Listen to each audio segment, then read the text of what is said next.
Hey,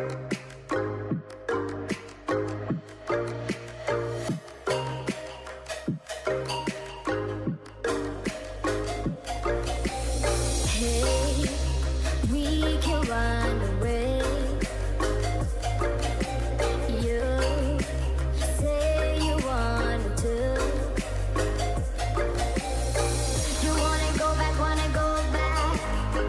You wanna go back to a place where we can hide. You wanna stay there, wanna stay there. You wanna stay there, we can leave it, pay me high.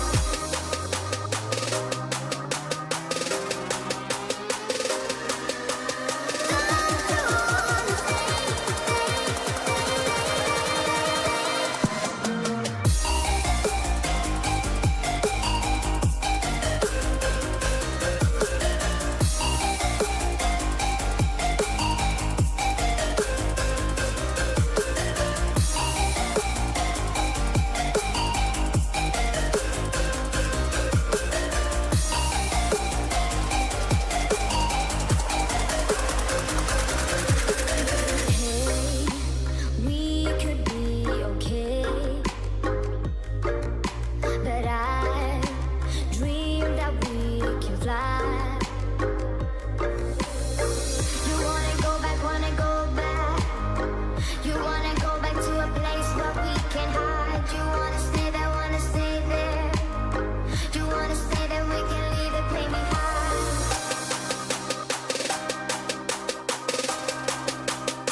up, it's over. You wanted her, so just give me what I deserve. So can I get some closure? Stay right where you are, don't come closer. If you haven't picked it up, it's over. Run back to her, cause I got what I want, closure. Wasted too much heart on you. Wish I learned to use my head. Cause right before I fell for you, I fell right into your bed. I'm not looking for revenge. I don't need you to be my friend. I just want this fake love to come to an end. So can I get some closure? Stay right where you are and don't come closer. If you haven't picked it up, it's over. You wanted her, so just give me what I deserve. So can I get some closure? Stay right where you are and don't come closer. If you haven't picked it up, it's over. Run back to her, cause I got what I want, closure.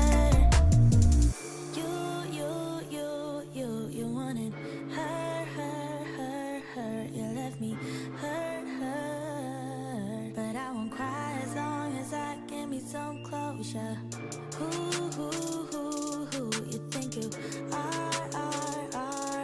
You're lucky that I don't want revenge. So can I get some closure? Stay right where you are and don't come closer. If you haven't picked it up, it's over. You wanted her, so just give me what I deserve. So can I get some closure? Stay right where you are and don't come closer. If you haven't picked it up, it's over. Run back to her, cause I got what I want, closure.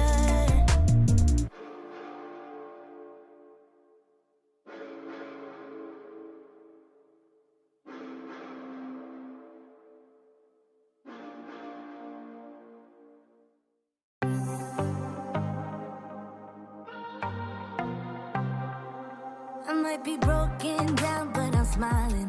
I keep my head up high, though I fail. Sometimes I get a bit.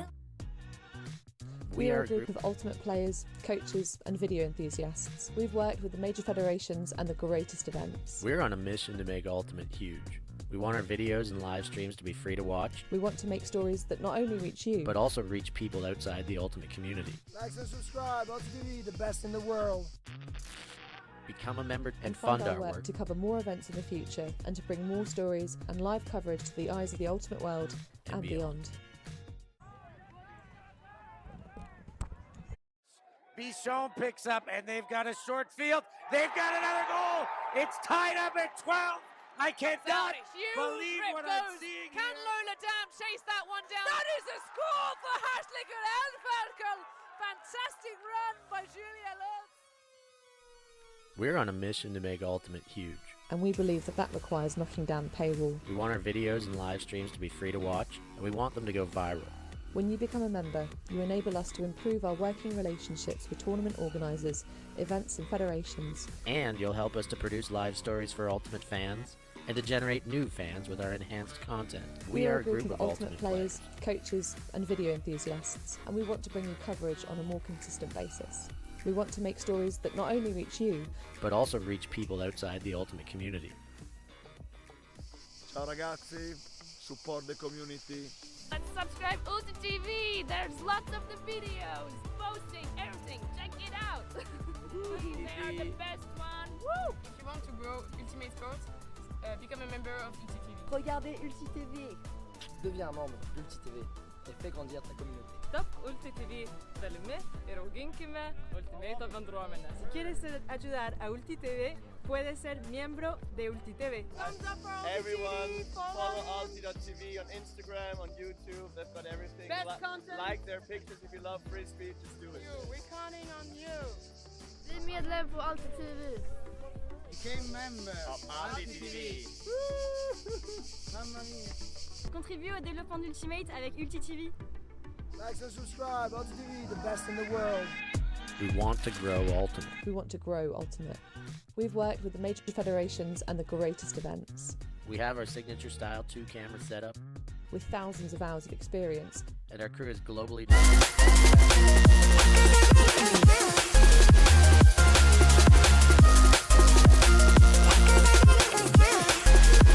Lovely grab out.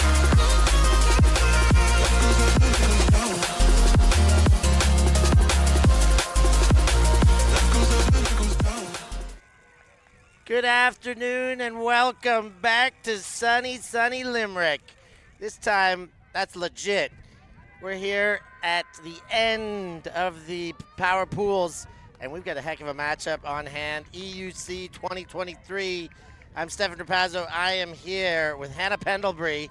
Hannah, this one looks like a heck of a match shaping up. Oh, absolutely. I think we were tussling in our commentary crew as to who was going to get the lucky 2 seats.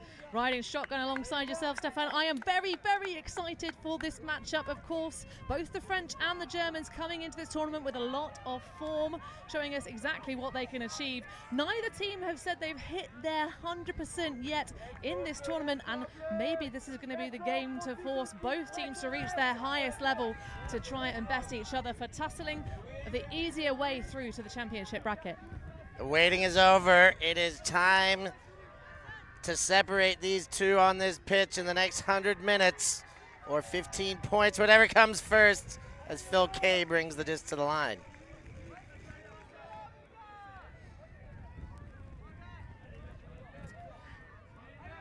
Out of a horizontal, Germany initiates. Philip Kay, high stall count, first pass gets to Mueller. Mueller gets the underneath, Steph Doscher with the disc. French defense tight initially. Boynton Mueller goes to Kay.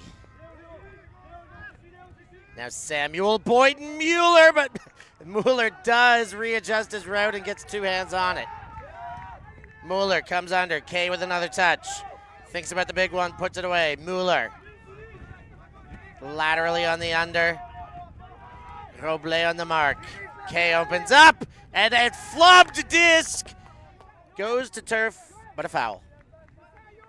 Yeah, immediate signal there from Nico Müller. Just too much touch, but the French really doing a great job of pressuring the throw-ins of the Germans. You can see they're shutting down the deep shots that way. Nico Müller doesn't like what he sees, and there's another pick this time on the field.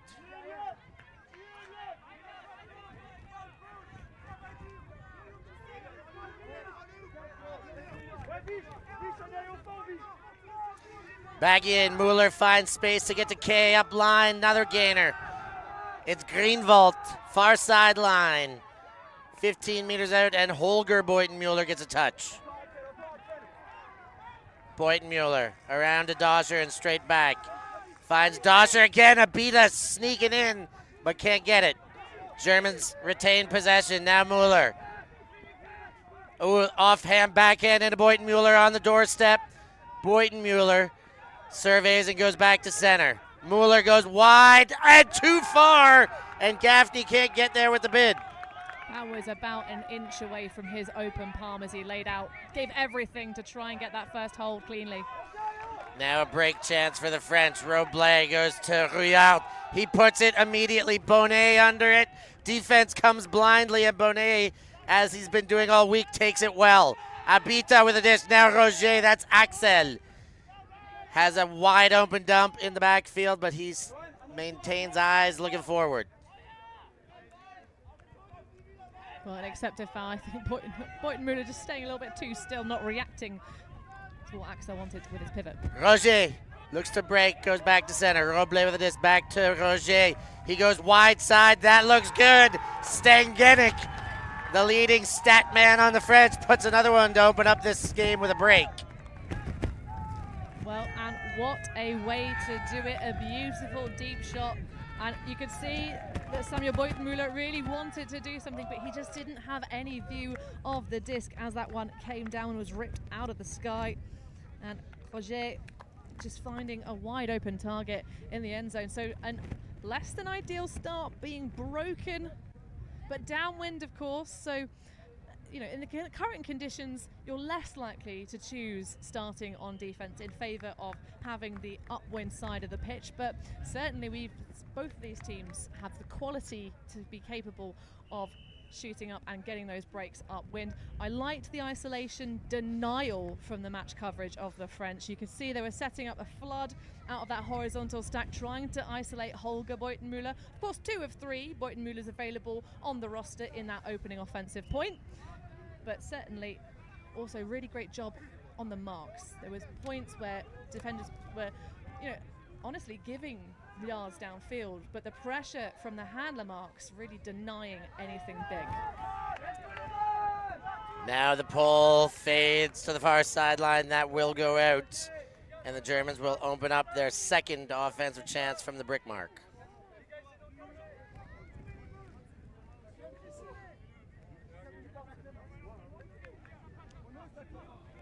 So exactly the same 7 athletes on the field for Germany. No surprise, it's quite a quick point. We'll talk about the French lines later, but they don't do it quite the same. Muller goes deep right away. Samuel Beutenmüller, Prior Martin, and there's company for the French, and there is contact, and Beutenmüller isn't signaled, but likely said.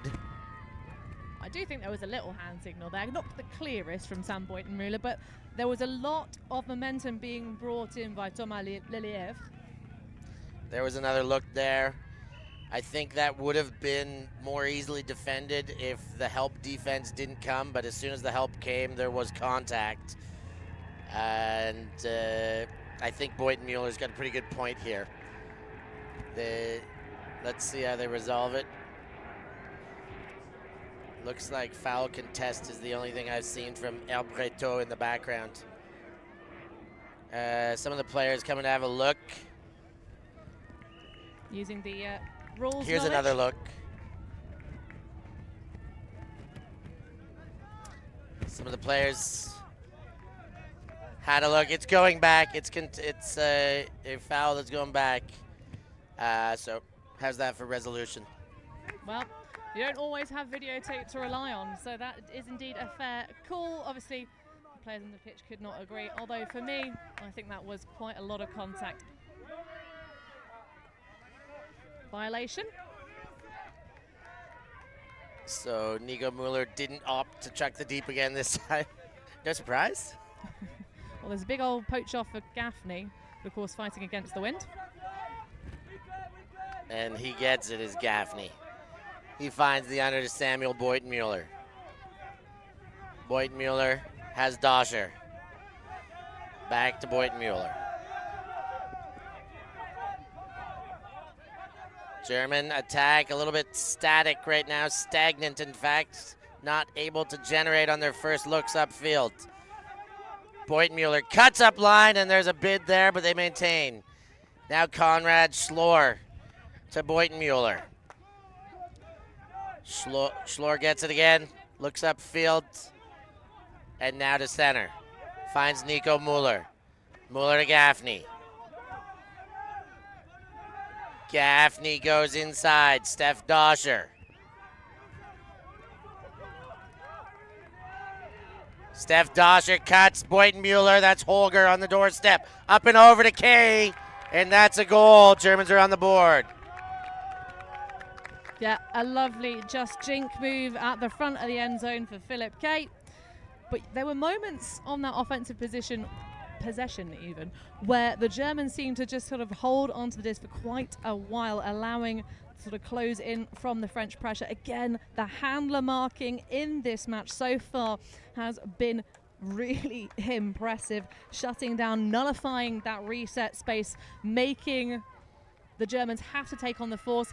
There was a moment where I think it was one of the Beutenmüllers got kind of the disc on the break side and nobody moved from the stack whatsoever.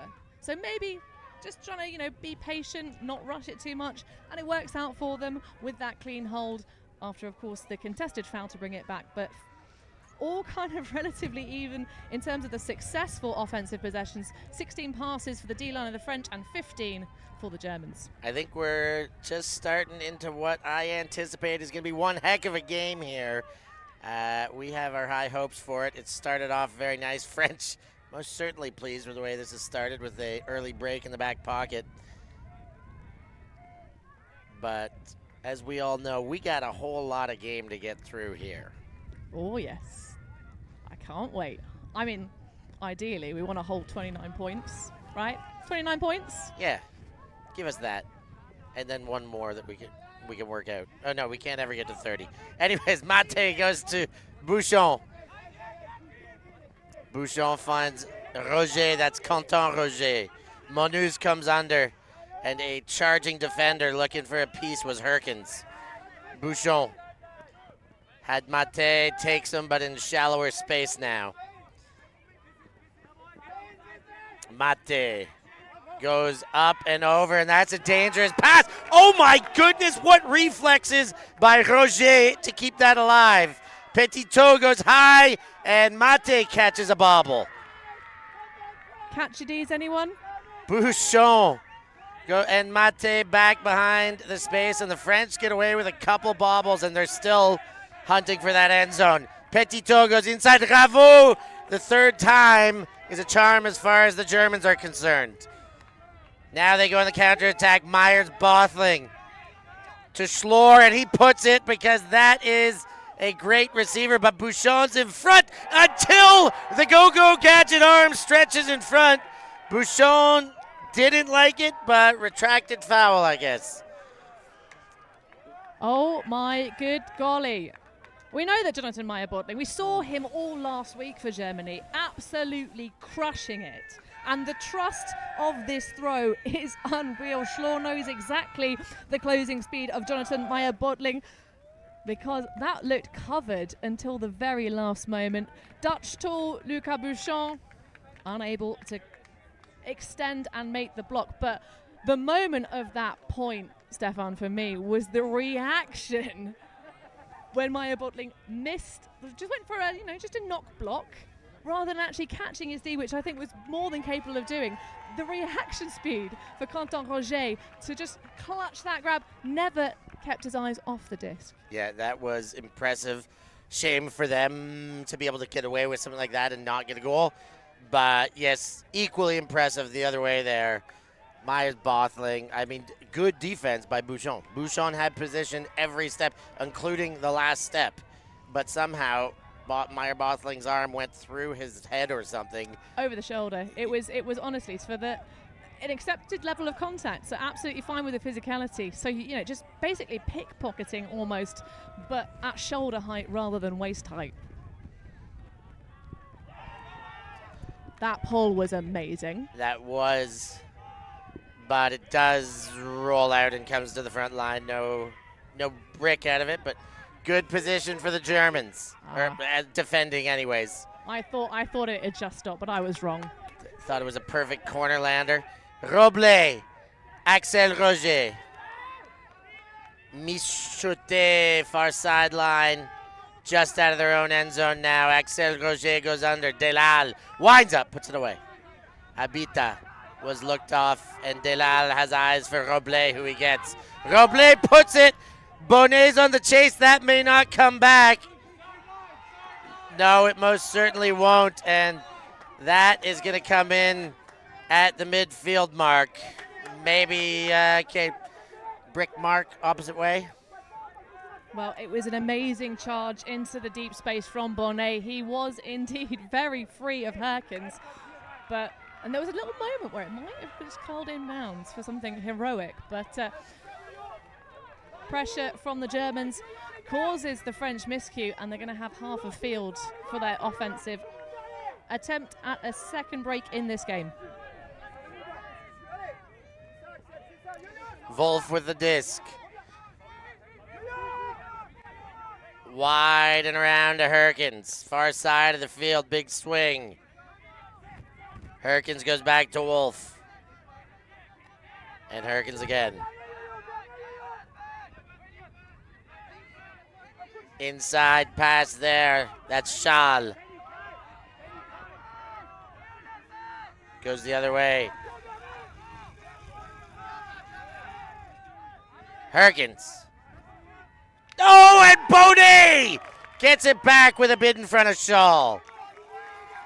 Beautiful setup and way to get the disc back when you're the target that was overthrown.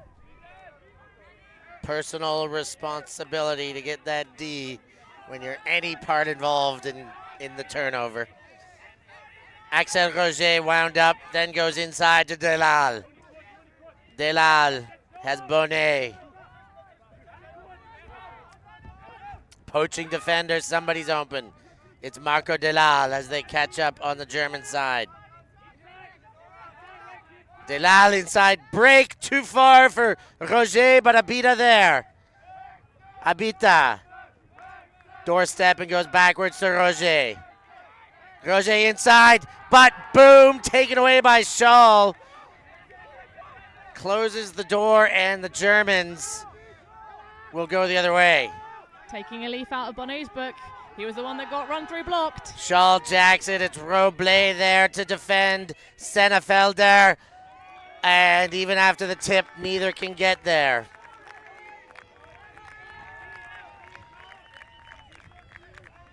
Well, And we're going back and forth now. Gave himself every opportunity to try and make that play back, but just couldn't quite explode.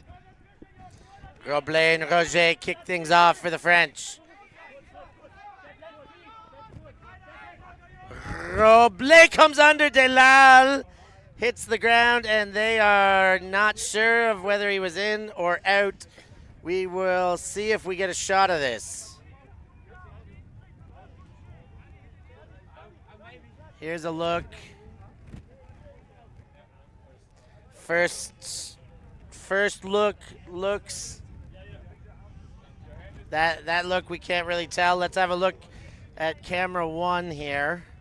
Well, it's all about that moment of possession. On the high angle, we do get a decent look at it. Of course, there's no such thing as objective truth on a live stream, but let's have a look at that elbow. Yeah, a little bit just over the line. So close, though.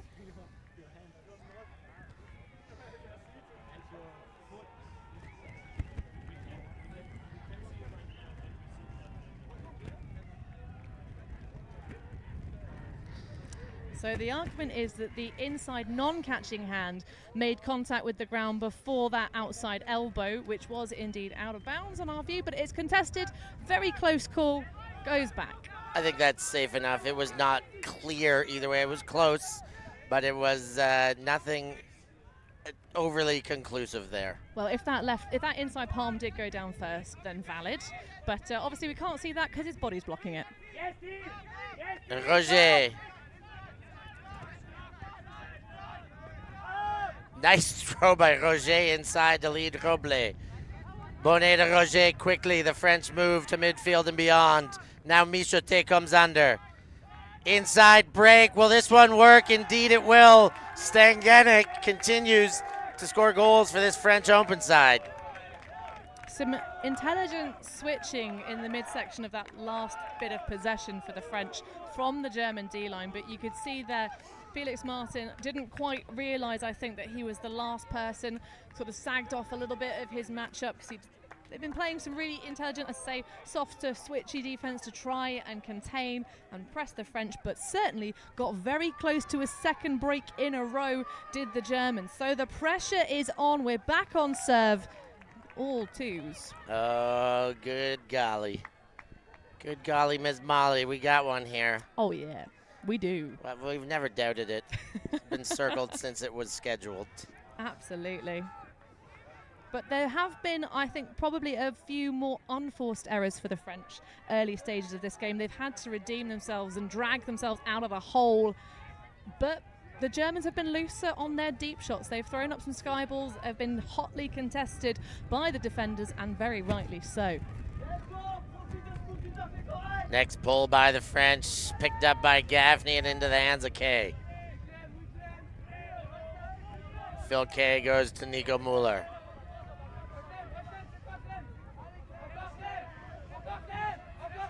Mueller goes back to Holger Beutenmueller. Playing out of their own end, he finds Greenwald and back to Mueller. Leading pass goes to Doscher. Doscher inside, and Giffard takes it away. Beutenmueller crosses the arms. Well, a tightly called thing. If Beutenmüller thinks he had possession of the disc, well enough, but that was great defensive coverage. I'm enjoying the timing much better on this point for the Germans. They seem to actually have movement downfield rather than sort of just waiting and biding their time, working nicely in pairs together. Yeah, a tough one here. Oh, that's seemed like there was separation by the time he launched. But it's back in Beutenmüller's hand. They've worked that out on their own accord, as they should be doing. Holger Beutenmüller fakes the backhand, looks back inside, and dumps to Müller. Müller goes to Samuel Beutenmüller. Now to Philip Kay. Red zone offense engaged as Müller is well defended by Elbreto right now. Does get the disc, gets free enough, and now Steph Doscher. Doscher trying to engage Müller again, and he continues to be draped in coverage. Müller gets the disc. Up and over, backhand to Holger Beutenmüller. Beutenmüller goes wide and around to set up Müller. Does he have a look at the end zone? Doscher's there. He puts the foot down, and they're back on the board. Loving the agility of Arthur Hurtebro's match coverage in the hand of space. Although it's a little bit face marky for my liking. He is staying toe-to-toe with Müller, but by kind of being so in his face and only just looking at Nico, there is the opportunity for kind of, you know, a soft one into the space further away, which obviously the pressure of the French defense is why they're not just taking that shot directly over the top. But eventually Müller getting himself free and available. You can really tell how much the German offense likes to reset through that number 33 shirt even. Of course, one of two Müller brothers in the German nation playing Ultimate Frisbee. Of course, though, Marco now, I believe he's still playing a little bit of club with disconnection from Freiburg. But, of course, coaching the German women's program. And it's been real fun. The Team Germany, Team Deutschland, Team D vibe of all three squads in this European Championship here in Limerick. Of course, the most exciting game for the Team Deutschland fans, though, was that opener against the Irish, where they had the comeback in the howling wind and rain.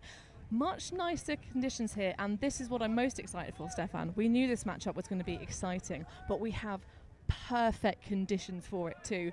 A thrower's breeze and sunshine. This is the same Limerick as that opening game, if you can believe it. We're in the same place. Well, anyone who spends their time in the west of Europe on these lovely islands can tell you can get pretty much every single season in about the space of half an hour. Another nice pull by the Germans, lands in, rolls out, and crash. Canton Roger will bring that to the line to meet the wide-armed mark of Jonathan Myers-Bothling. Are we going to see a bit of a zone front here, Hannah? I think some just sagging into the lanes to try and confuse the thrower space. Let's see how they work together. Mate. Back to Roger. I think you're absolutely right there. A little sagging and switch. Mate. Bouchon comes under. Luca Bouchon. Far sideline, stall count mounting, well defended now on the German side.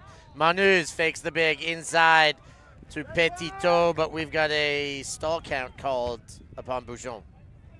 Yeah, Conrad Schlor there, by the looks of it. Where is that, 75? Hold on. Let me look at my... It's not the... It is the 47. There we go. I am that good at spotting Frisbee players across a pitch. But no, that was really good coverage. Again, the handler marks seems to be the real difference maker for both these sides, but a contested stall back in on 8. Luca Bouchon coming in at 8, awaiting the tap in by Schlor. He jacks it right away. He's got 2 there, but Herkins is going to clean it up and smack it out beyond his own end zone line.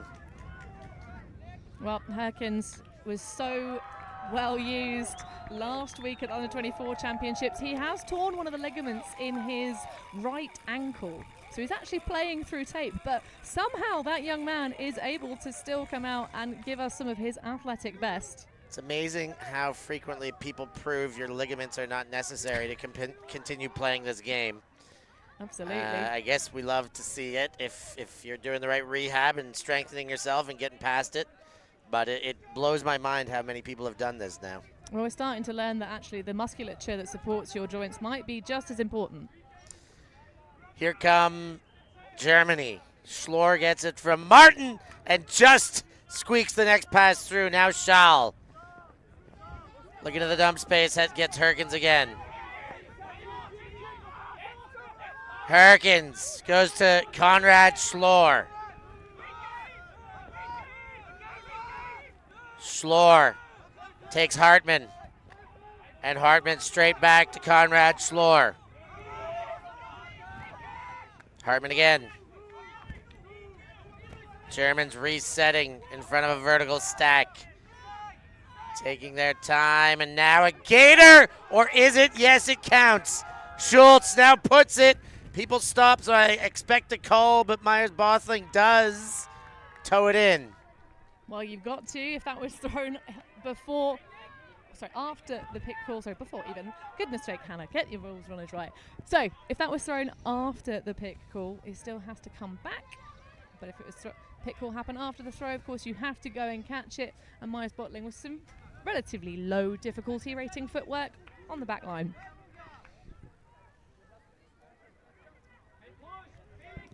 But the way that the French are pushing, flattening the force, I think they're actually changing the force as this point develops. So maybe a bit of force middle going on or forcing out, really causing the Germans some issues. Germans back in. Schlor pivots and goes around to Hartman. Back to center, Schall. Schall, far sideline, has Schlor attacking from the midfield mark. Arcs one around to Schall in the middle. Looking for the break, settles for Hartman in the dump space. Hartman gets Schlor again, and timeout called by the Germans. Lots of us are not big fans of the in live action timeout, but I like this one for Schlor. He's been delivering those relentless undercuts on the far sideline. It's actually a really interesting matchup for him in terms of the defender. I would really love to see the matchup between Mate and Schlor because, of course, on offense, Mate has been pretty much uncatchable. That's one of the reasons why the Germans are switching so very much. But yeah, they're doing a great job of just stifling everything the Germans want right now. They are really being active on the marks, especially to stop that downfield continuation. But we've gone a little bit quiet again from the German offense. That matchup would also give us a great look at polar opposites of quad sizes. Of course, Conrad Schlor's mountainous quads, Quadzilla, and Kais Mate, a very fit young man, but a little bit more on the slight side. Well, I think I called him, was it the bonsai kitten of Ultimate at the European Beach Ultimate Championships? It's, of course, an old person throwback reference to a certain email thread. But he is someone who is just so agile, so bouncy, on his toes constantly, even when he's on sand. But certainly that a big advantage, of course. The strength of the French club teams on the beach this season, really putting them in favour for these changeable windy conditions. Of course, lots of teams have been, let's be frank, whinging about the weather conditions here in Limerick. Master Championship last year, I can confirm, because I played it myself, it was a lot worse, folks. This is a walk in the park. This is really ideal conditions for Ultimate, but I'm sure neither team right at this moment would have any complaints because it is really nice out here. I've had to actually switch out for my sun hoodie. Same, I'm down to as little as possible. Rubber boots kicked down off the risers here. And we're doing it in the sun now, enjoying this one. Got Holger Beutenmuller coming to hear the lovely sounds. We're happy to see him back in action, back at full speed here. I'm sure he'd quite like to be on the pitch. Well, he'll be back out there in no time. For now, it's Schlor and the German vertical stack that's set up and get back going after the timeout. Schlor goes inside. Great catch out of Meyer-Bothling to keep that possession. Oh, but Meyer-Bothling can't maintain, shoots behind Hartman, and the French are going the other way. Crash Roger with a disc straight in front of our box. Bouchon gets it despite the poach. And then widen around. Crash has to bid, but does it gracefully. Now trying to engage Red. Has he done too much? No. Well-weighted throw. Petitot. Far side inside to Mate. Mate finds Roger. Roger to Bouchon, and he's got all sorts of time. Not past the line yet. Crash again. Roger.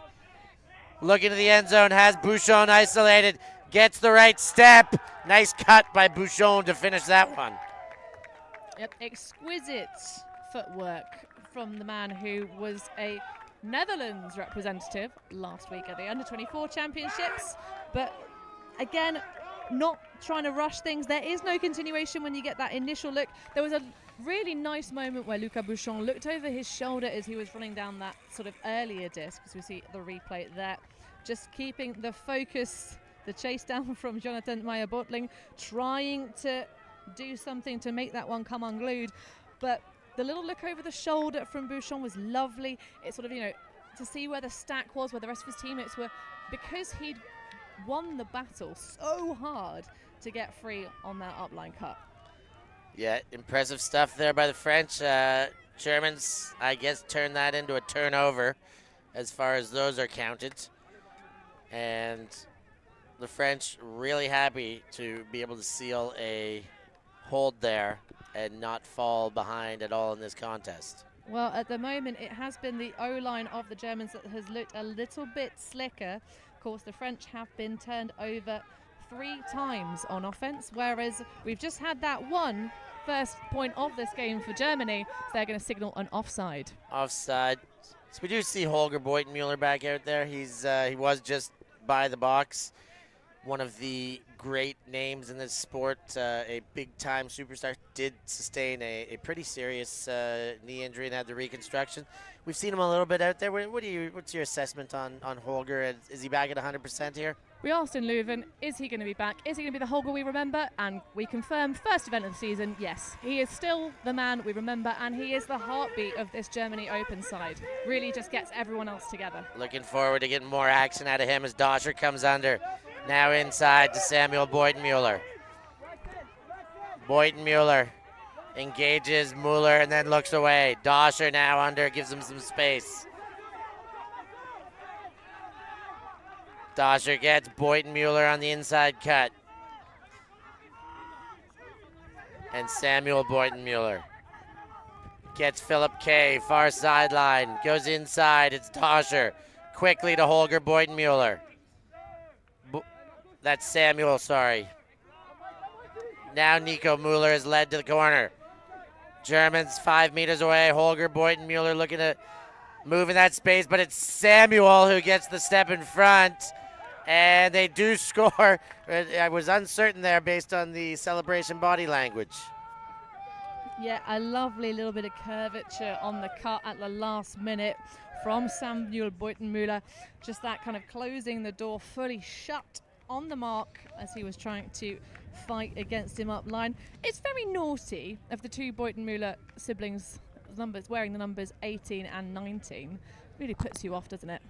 They don't look the most similar in the world, but enough. But grinding up.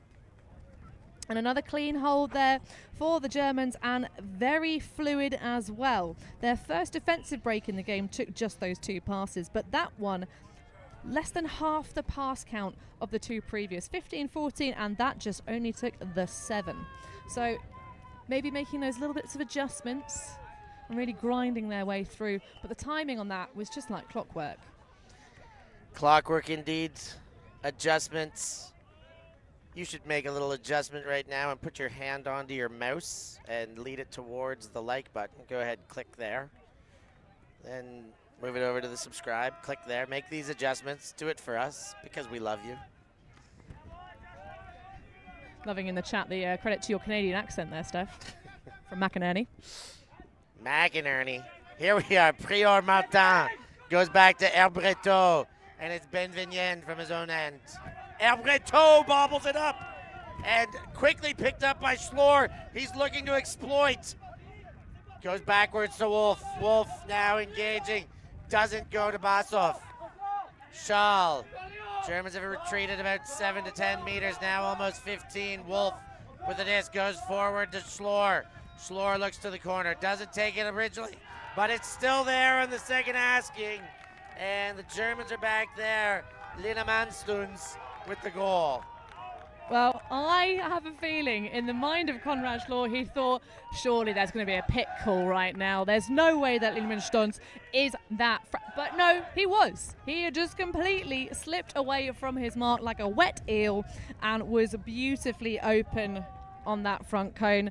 Been playing for 6.5 years, the 22-year-old, known for his defensive layout blocks. Played for a school team called Sean's Sheep, which I love. Interesting. But of course represents the wonderful team Bora in the club scene, who have exquisite sock stash. I 100% really want me a pair of those Bora club socks. They're looking very flash. And of course we enjoyed seeing them back in Leuven, which was the tournament where Bad Skid gave us their first look for this season. Of course, didn't have the best time of it last year. Many of their athletes having to pull loads of training time for, of course, that World Games team that made a splash, but didn't quite manage to grab themselves any World Games medals. But of course, a big old statement, having gotten the kind of freebie spot, if you will, because the hosts being the USA this year, just gone. Back in Leuven, that was also the first real look at the domination we've seen this season from one Dan Demarais. He's had one of the greatest seasons. It all kind of started there. It's like, whoa, Jet Set just beat everybody? And now, wait a minute. He's just gone and qualified with 2 teams somehow? Oh, yeah. And we actually got an interview, which we will be releasing soon, with the Belgian now. So you can find out exactly why and how Dan Demarais has risen so meteorically this season. I mean, he's been on the radar. Even last year, we knew of him. He's doing great things, but this is a breakout season. There's a difference between knowing a player and knowing a player. He's no longer Dan Demarais, he's Dam Demarais. Can you believe we were supposed to have him do stats for us at EBUCC? He still says he's more than happy to come do it one time, so he's a super nice guy. To get Statman Dan eventually. Petitot winds up. He's gone deep. Red is there. He's got space. Hartman closing. Red takes it very well with the leading left hand, and France respond. Well, the man originally started playing Ultimate because he wanted to avoid the macho vibes of football. Of course, soccer football. He's originally from the UK, Exeter University, and of course, the sexy Devon Fish Monsters themselves. But of course, moving over to France, you coached that athlete, did you not, Stefan? He was one of the many that are on this team, and of course, all around. But yes, an ISNO member for at least the last 3 years. He's been there, maybe more. And yeah, he's a joy to coach. A very responsive athlete, wants to improve himself, always looking for ways to be better. And right there, he was very damn good.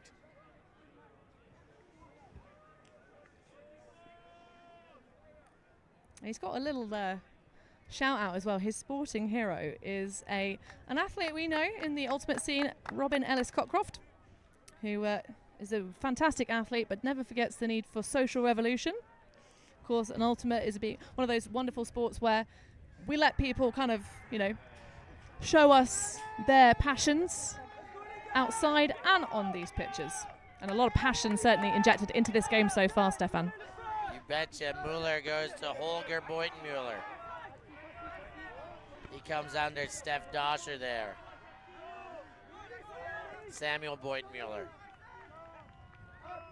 leads Nico Mueller. Beutenmueller makes space even though Bonet charges. That's a nice matchup to watch. Beutenmueller! Can Mueller catch up? He cannot. Aaron's throw there by Holger. Well, we see our second turnover for this German O-line. The pressure is so real. You have to see the jump for every pass to secure it, and a timeout immediately from the French. Sullivan Robles is happy to get the opportunity, wants to try and make the most of it. We know timeouts are not necessarily the perfect way to make the most of it, but it's still easy to lead the team to believe as much. Well, that's off a static disc, so possibly not the smartest idea because the defense are not set in that moment. There is the opportunity. I don't mind the kind of idea of cooling yourself down. We did have that live in-play timeout from the Germans earlier on, which worked out beautifully. So we'll have to see what happens in this instance. We'll take a little break here for the timeout. We'll be back in no time.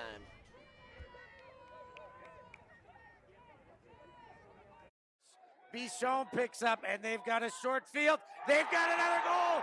It's tied up at 12. I can't believe what I'm seeing Can here. Lola Dam chase that one down? That is a score for Hartlige Elferkel. Fantastic run by Julia Lutz. We're on a mission to make Ultimate huge.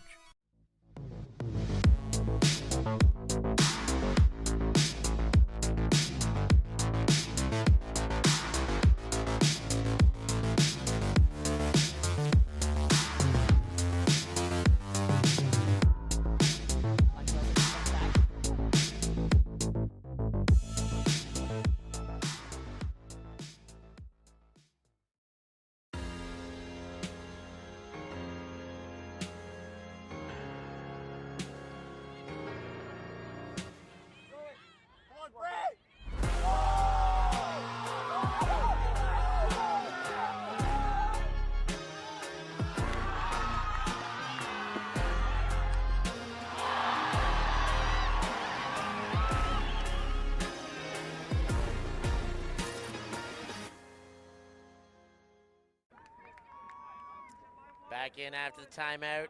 Robles with the disc. Engaging, gets Delal in the dump space.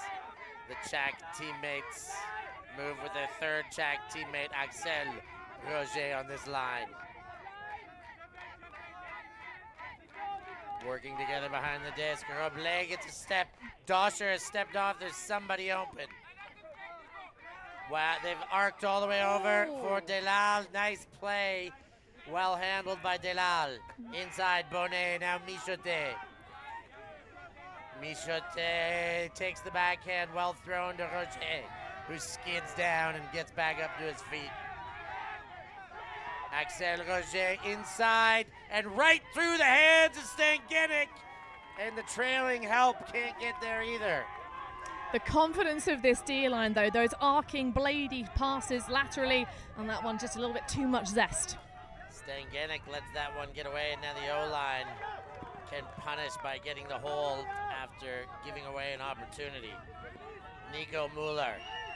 Inside, but Axel Roger sneaks in like a cat and takes it away. Now Delal. Axel Roger quickly to Baudet. And the French do break the second time they get the chance. Well, I don't think we necessarily got the body language on our camera view, but Harvey Greenwald, the look on that man after the score really says it all.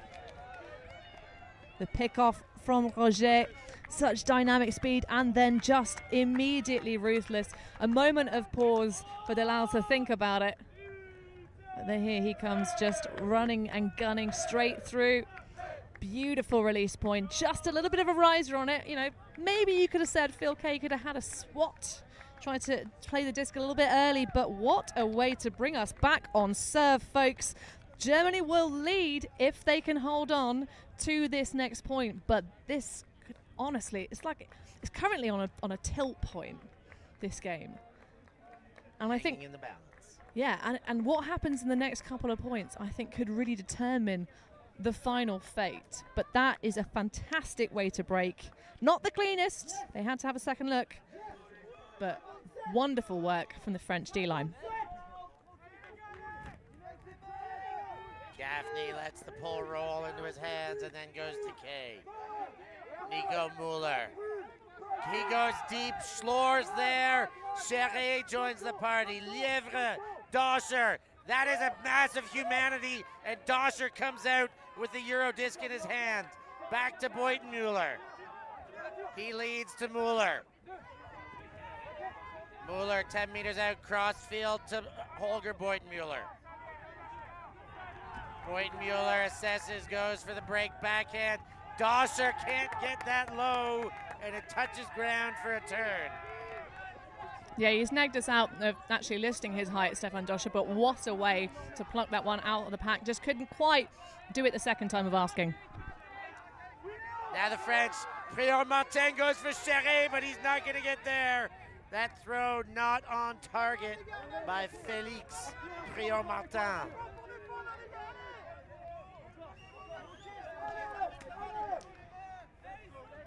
Well, Prior-Martin topped as one of the real energy generators for this French side. He's somebody who can stand on the sideline and get the full 7 athletes on the pitch on fire and engaged. And certainly for the French, this is about holding the intensity the whole game long. Gaffney playing in his own end zone, affectionately referred to as Callahan country here if you're defensively playing in a blue uniform. Gaffney gets his toe stepped on, and he's gonna a knee clacked into rather, and they're gonna keep playing. Mueller evades the bidding Hermetro. Now Doscher.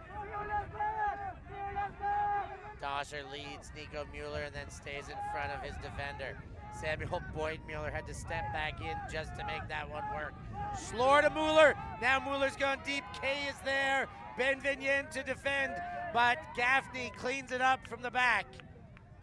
Now Gaffney 1 meter away, goes backwards to Doscher. Doscher to Slore. Slore to Doscher. Still on that goal line. That one's in. Boytenmuller, Samuel puts the toe down, and the Germans stay in front 6-5. Well, a little bit of Wall City comrade back up there. That one thrown again. The German execution on their deep shots.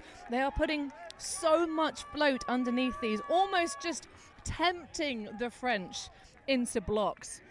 That one obviously previously ripped down by Doscher. So we see another look at the scoring effort and the wonderful footwork again by Samuel Boytenmuller.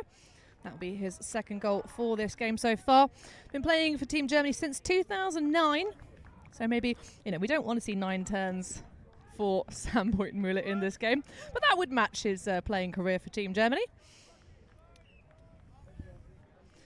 But that was just about good enough for the O-line of the Germans. What a game. I just can't even, I'm buzzing out here. I know these guys on the field these are the games that you just love to be in.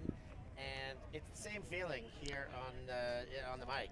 Well, we had Luca Bouchon literally walk past our booth. Like, I can't remember exactly what he said, but he was like, this game, right? This game. Yeah, this is awesome, I think is what it was. But, just loving being in these kind of fights.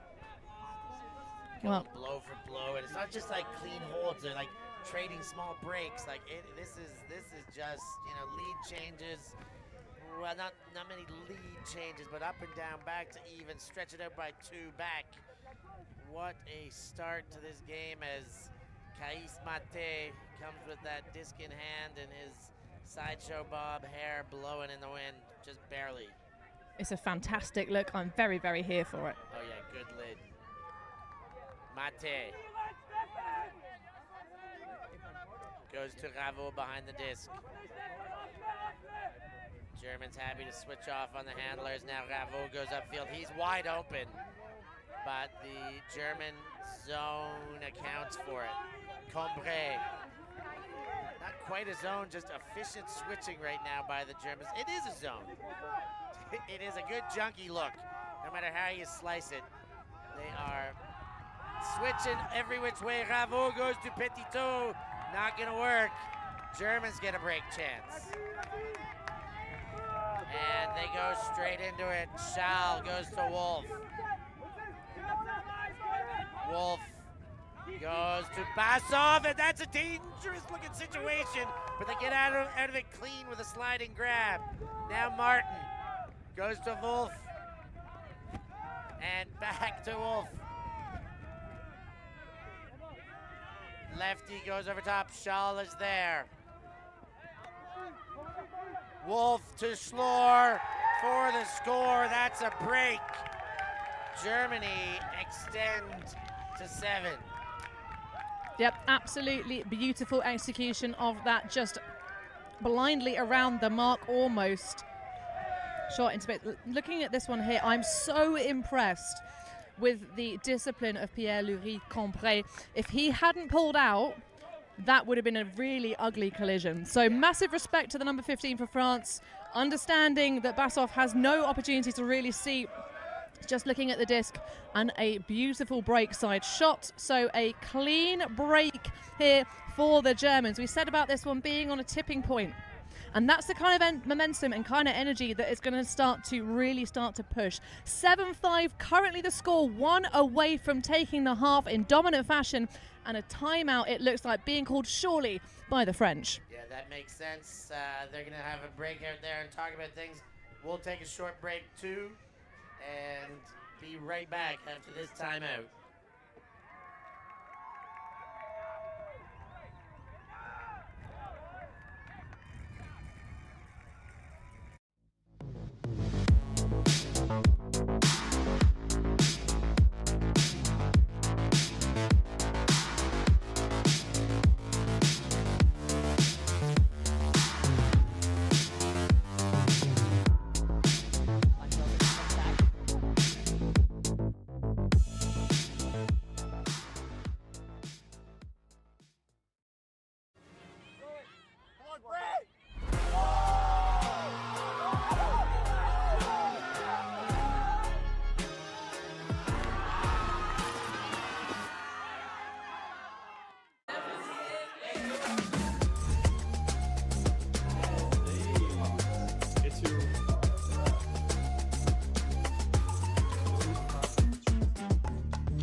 Secret Shuffle, get the app. You might as well do what that ad tells you.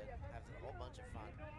And for every download in the month of July, so 2 more weeks, there'll be a donation to ULTI.TV's coverage. Have fun and help Ultimate coverage. What more could you possibly ask for? I don't know, Maybe for everybody to respect the 3-meter line and stay behind. And like, and subscribe. And become a patron. All the We've things. got lots of requests. We're so needy, Stefan. She's a needy girl. Oh, bit of Chromio. Absolutely. I don't know if we can bust out all the lyrics on this one. We've not got time. Yeah, we'll blame it on time. Roger goes to Delal. Delal, far sideline. The French need this one. That looks like it's going to work. I believe there's a call, but Abita does go up and takes away as they tangle legs with Ben Joseph. There's a foul, there's a pick, there's a bit of everything going on here.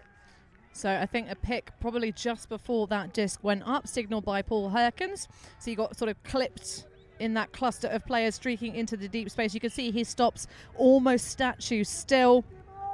Looked like a clean grab to me, a bit of collateral on the end of it.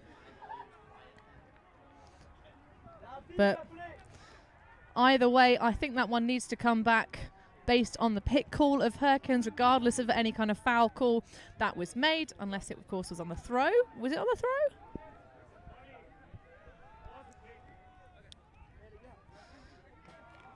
But Marco Delal will retain possession with half a field to go. So these are plays that don't count, but that still happened. That was still one heck of a play by Abita. Still, there was a foul called by Ben Joseph, so it all goes away. But the beautiful thing about live stream games is that you get to watch it back and see how cool you are. It was streamed, so it did happen. Oh, Bonet drops it, and Myron Bothling was all over him. And Bonet, classy move. He says there was no foul. Now bombed the other way. Schlor is there. Will he have enough field? John Kofi almost gets trampled, and he does put his foot down right in front of Kofi. I think he gave up on the picture for that one. I think that was Nick Schultz that ripped that one deep. For a minute, I was thinking, is that even going to be in bounds, or has he thrown it too far? Sort of against this breeze, it's going to be pushed out the sideline because we've got a crosswind. Is it going to be? Nope. Conrad Schlor, ballet legs in perfect motion. Toes gloriously, just like a flag in the moon, cementing that goal. And another break to take half him. That I called it. Not many times we get to say that, Stefan, but the tipping point of this game, indeed, towards the end of the second half. I have every faith that the French could make a historic comeback. They've been pushing all of the game long, but their O-line is a little bit creakier. O-line?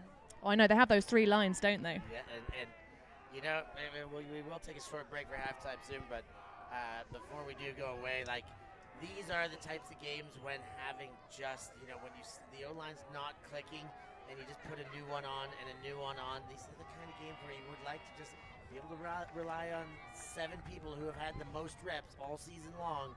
And this is where, I don't know about these 3 lines. Well, it's an interesting one because talking last week at the World Championships, where, of course, the USA have this form, they keep dominating over and over again, year after year after year. For the under-24s, they talk about having to get quality reps for those 7 people, making sure that in those tight games they can deliver those, you know, they know where each other are going to be. Some of the European teams here, of course, have those sibling connections, players who have literally grown up together in the sport. They know exactly where each other like to be. It's almost like they're operating on a different mechanical, mental level to the rest of the players in the field. But at the moment, the French have it all to do. There's still time. There's still time, and I do know that they will go to shortened lines. They do have a top O-line if need be. I'd say right now is a bit of need be. If they want to win this game, they're going to come out in the second half and put their best foot forward. And based on what we've seen in the first half, their balanced lines are nice, they're good, polyvalent, but I think they need to put their best O-line on and get a couple holds. So let's see if they go to that. It's not quite eliminations yet. We are still in the power pool stages, but yes, making your life as easy as possible in this hotly contested division is worth it.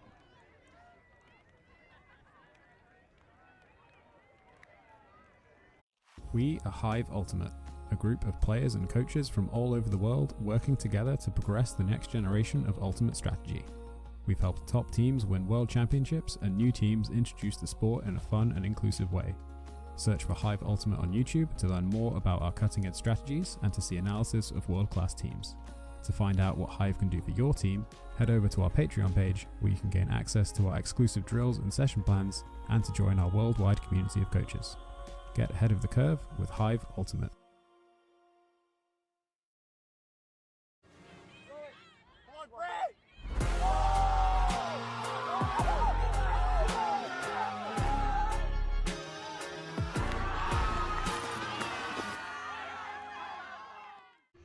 Those who do not know their history can never relive it.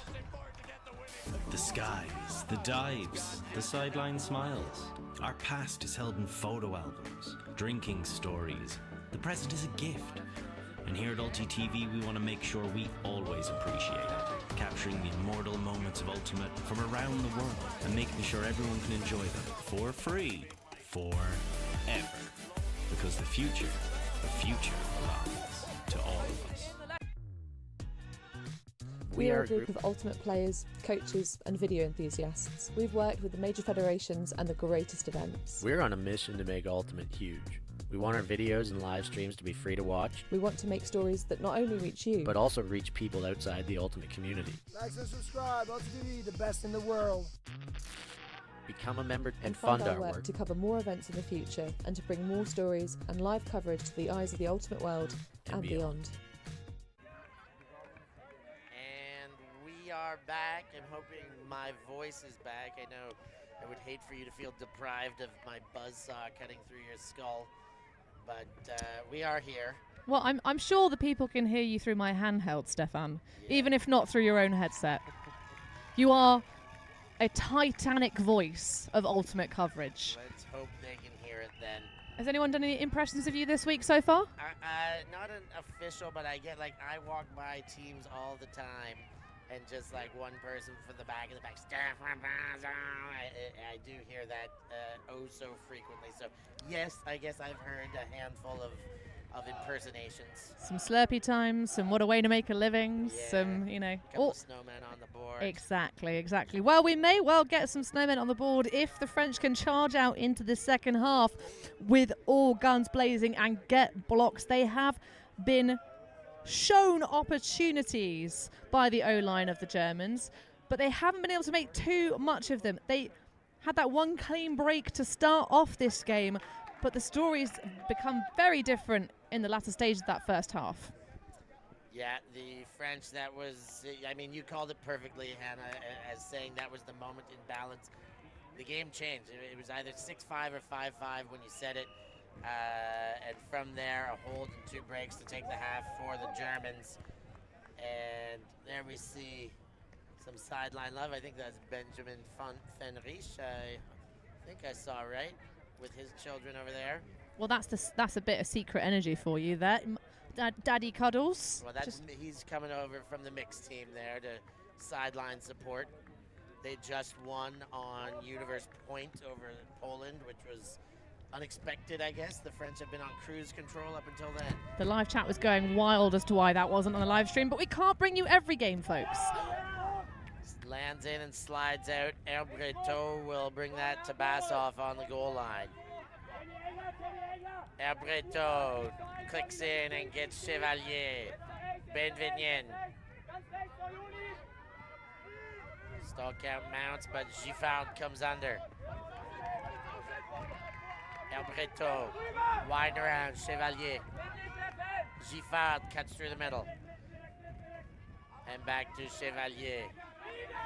Benvenien and Herbreto bounce from sideline to sideline. There's the big shot. Lièvre has space. The throw is perfect. And the French respond well in the first point of the second half. Well, step 1 complete. Ça c'est parfait. That was such a beautiful weighted lefty backhand. We don't often talk about how dynamic lefties are. You get that momentum, a little bit of moment, and just the recoil on it. Really lovely form from Benvenien. Interesting. Just before the throw there, had a little wobble, a little speed wobble. I thought his ankle went out. I hope he's okay. I mean, based on the throw he put up right after the little lower body joint wobble, he's okay. Well, if he did wobble and he has hurt his ankle, who needs ankles, folks?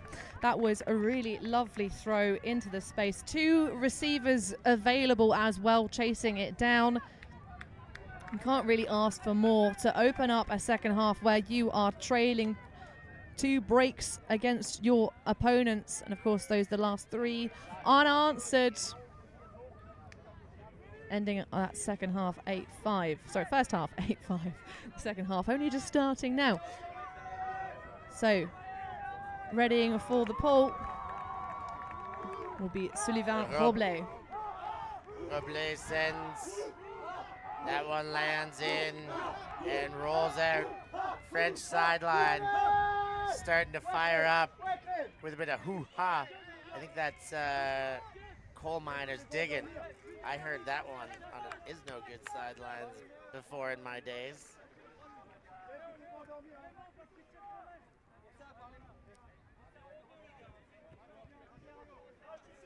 Nico Mueller throws to Gaffney.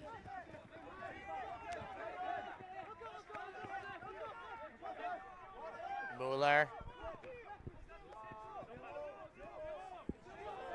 to Nico Mueller to Steph Doscher. Germans playing in their own end. Philip K. Goes up. Has Greenwald.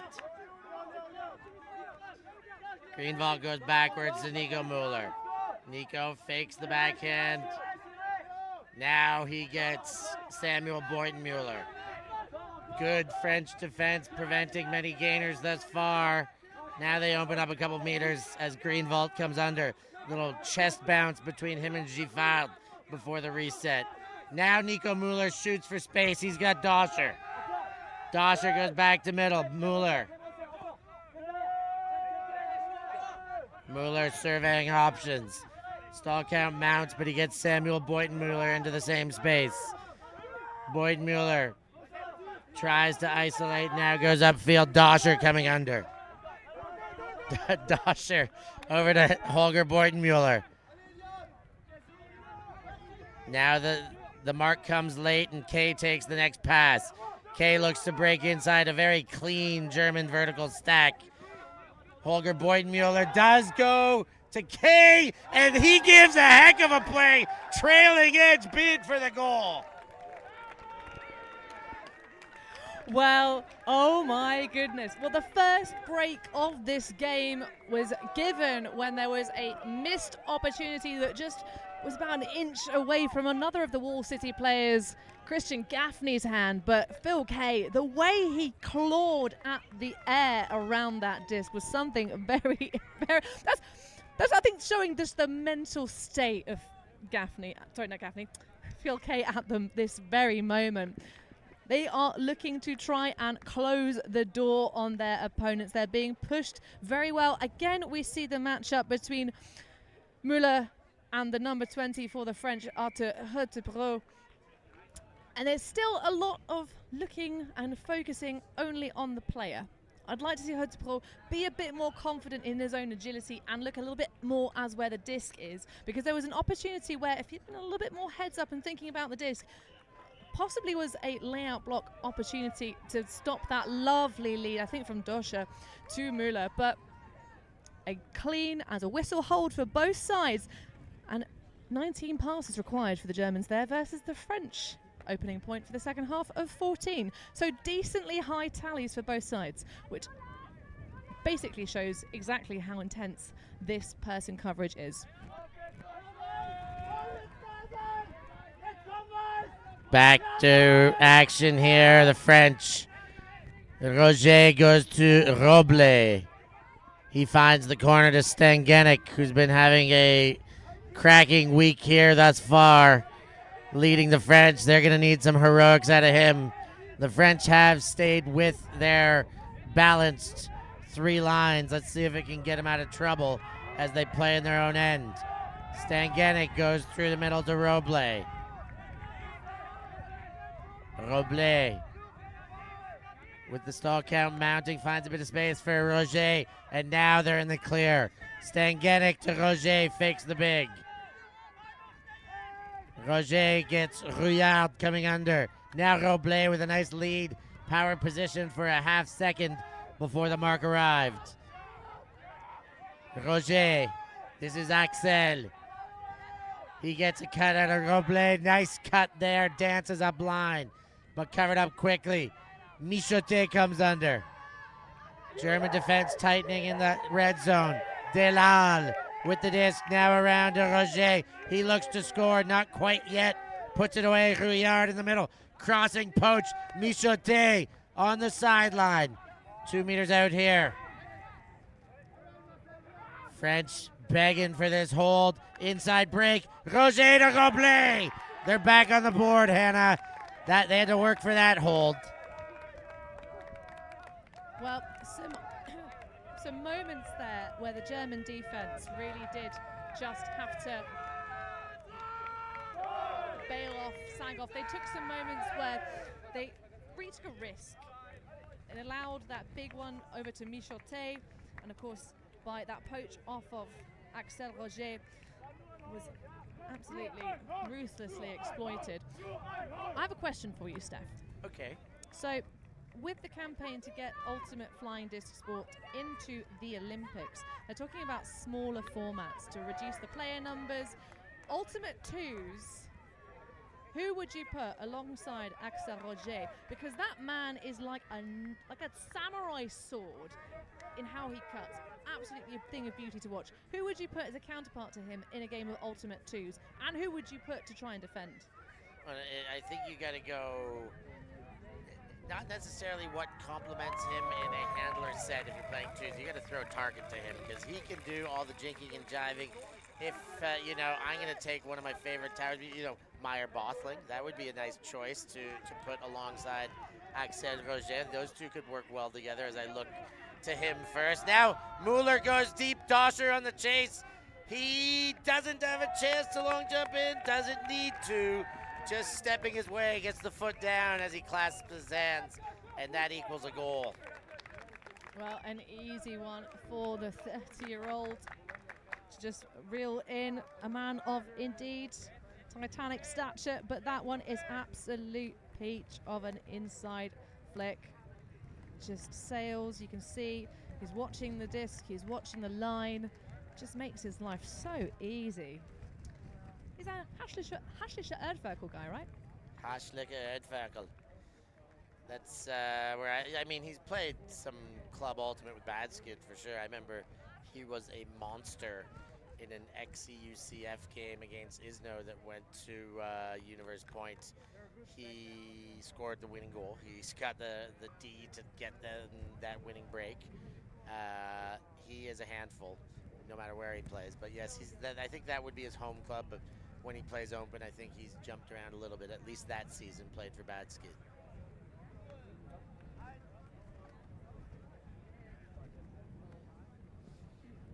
Well, we're trading in this second half, Stefan. We love to see it. We love trading, but the French are going to need just a little bit more. They await to hold, so they're going to have to wait for a break chance. Well, they got no chance. 2 passes required for that last goal. Just 2 passes, folks. And the French stick with their 3 balanced lines. Chevalier.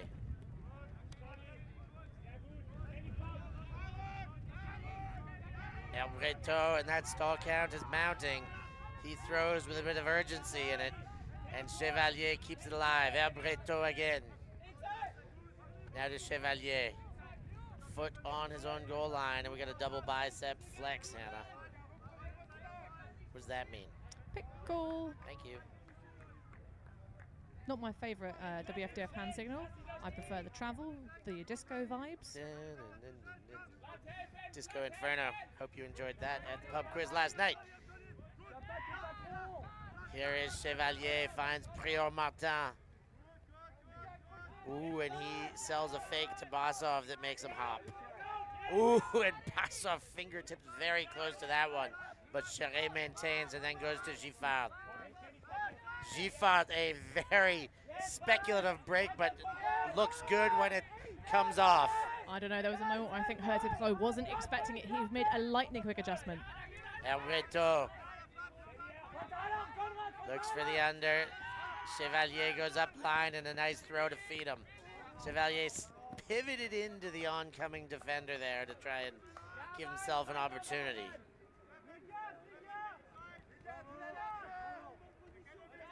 Travel and a foul. Call Accepted. everything. That's pretty much dance moves there with the 2 signals, the X and the swirls.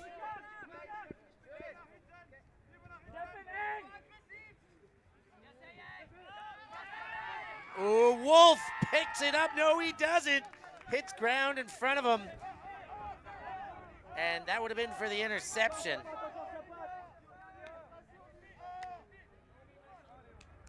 So the French let one get away. And a break chance here could be deadly against them. Wolf with the disc as they work out their calls. Looks like it's coming in on 0 by the closed fist I saw there. Charles. Charles. Tight defense by the French. They shoot deep. This one's hanging, and it's taken by the Germans on the line. What a bit of work. Sennefelder goes to Linnemann-Stunz, but it's coming back. Wow, a brilliant read by the stalwart coming out of Hardfish. Been playing for the Hamburg side for 13 years. True loyal man. Let's go.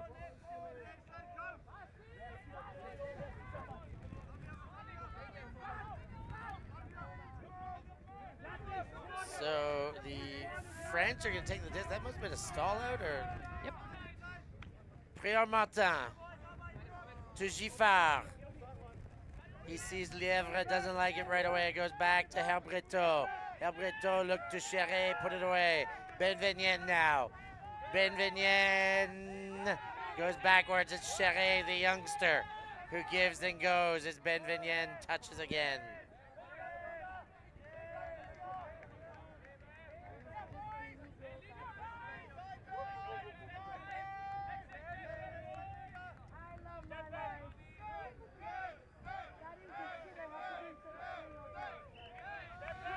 Really enjoying the bracketing from the defense on the stack right now.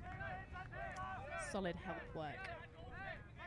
Benvenien to Chéré. Straight back. And straight back again. Chéré collects. Inside to Giffard. And that is a goal on the board. And it's a hold that felt a bit like a break. Well, of course, it was Wolf that got that block. Excellent recovery defense for this particular iteration of the French 7. Really, that's, as a coach, that is your dream scenario. Getting blocks is cool, yes, but it can sometimes cause injury, it can cause collateral, things can come back if people get a bit too feisty, but a stall out is the dream defensive scenario because it means that every single player on the field has done their job right. So that was a really great one there for the French to get that hold. And Clément Giffard there, just giving the camera a little bit of love. In fact, he stared all the way across the field, looking directly at our sideline camera number 2. And the wonderful Jack running that, of course, today. Coming across the world to help deliver this ULTI.TV coverage. Can't ask more commitment than that, can you? No, well, from outer space perhaps, but I don't know if we've got that contact confirmed yet. We've not colonised there yet, Stefan. Speaking as a British person, of course, that's what we used to like to do back in the day. Here comes Sullivan Roble. That one's going to put a dent in the earth and then knocked down by Kay. Mueller takes Dosher, and they've chopped out about 15 meters in their first 2-3. Dosher under again. Mueller gets space up line and a nice throw to feed him. They've got to stop letting Mueller have power positions. Oh, great play by Holger Boytenmuller, bodying out the high-flying Bonnet. Boytenmuller goes back to Kay. Kay throws too high for Greenwald, and a break chance for the French. Axel Roger wants it in one throw. Can Michotte get there? He cannot. Too far in front. And the French are going to have to try again while the Germans put the O-line back to work. That's just a little bit too much frustrated, excited energy. The French theme is intensity for this tournament. They said they dropped a little bit in the second half against the Danish, who pushed them super hard after they'd done all the work in the first section of the game. But that intensity is an attitude that's sometimes hard to control there. And Roger squandering the moment. Nico Mueller gets Greenwald there. Straight to Dosher. Every German player inside a small box right now. Now Greenwald breaks out, and Boytenmuller shoots for him. Could be out of bounds. It is. Boytenmuller's throw off target. Well, the coach initiating from the sidelines. He'd like to see a timeout here to give his players a moment to just think about what it is they're doing and set up perhaps some kind of play. But let's see if they take coach's orders here, if that one gets to Roble, and he does call a timeout as he walks back in. For now, nothing indicated except what we see on the sidelines. Well, he's got a long time to think about it and the rest of his teammates to set up. They look ready to go. And they're playing. We like to see this. Roble goes deep. Bonnet's there. There are 3 Germans in the area. Samuel Boytenmuller ensures Bonnet can't be a hero this time. That was a really nice defensive play. The speed on that number 18 shirt, flying. Not all heroes wear capes, but Samuel Boytenmuller knew exactly what was coming. The wind up from the thrower, and just off he went. Not his matchup, but what a play.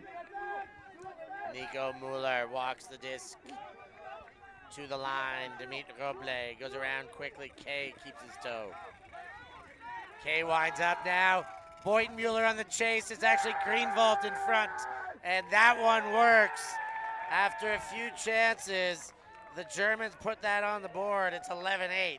Well, that was a real game of throws there, Stefan.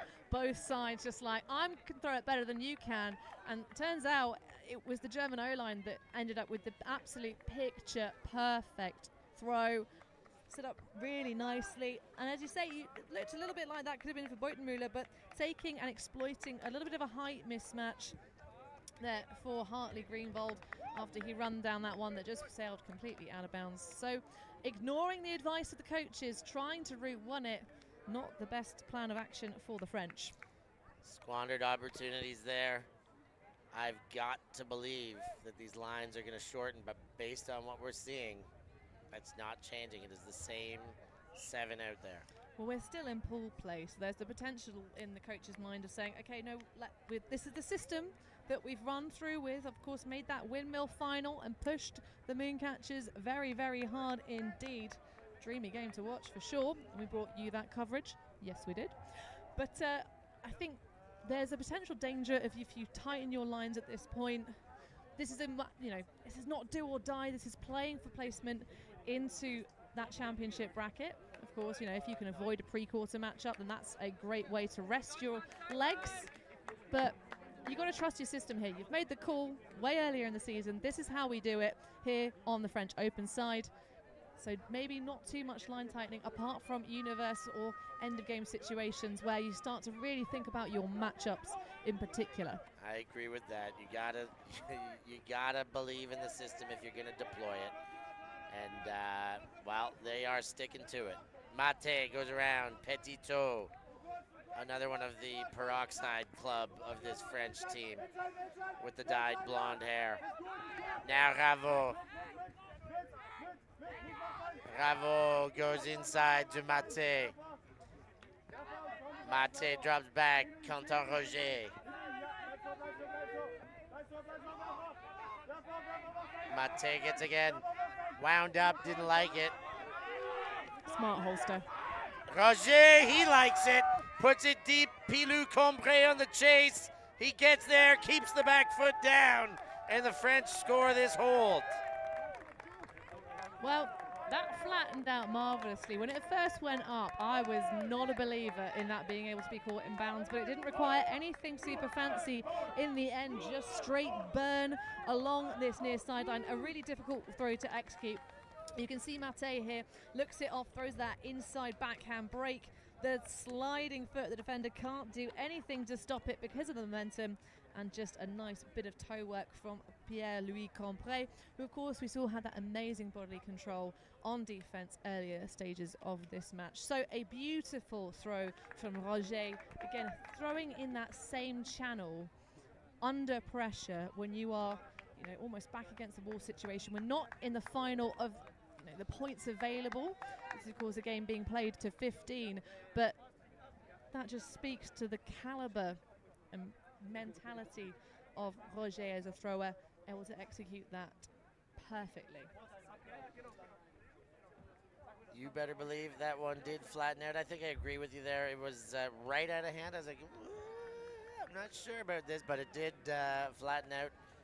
Roger, a polyvalent thrower, and of course Combré puts on the jets to ensure that one counts. It's actually, the player survey suggests that Roger is 0 years old. He's infinity ageless. Well, that can't be possible. Samuel Boytenmuller throws to his brother Holger. Now Nico Mueller gets a gainer to Greenwald, straight back to Mueller. Mueller looking upfield from that far sideline, gets Boytenmuller on the up line. Boytenmuller back to center, motions to Doscher and gets him, and there's a pick on the field.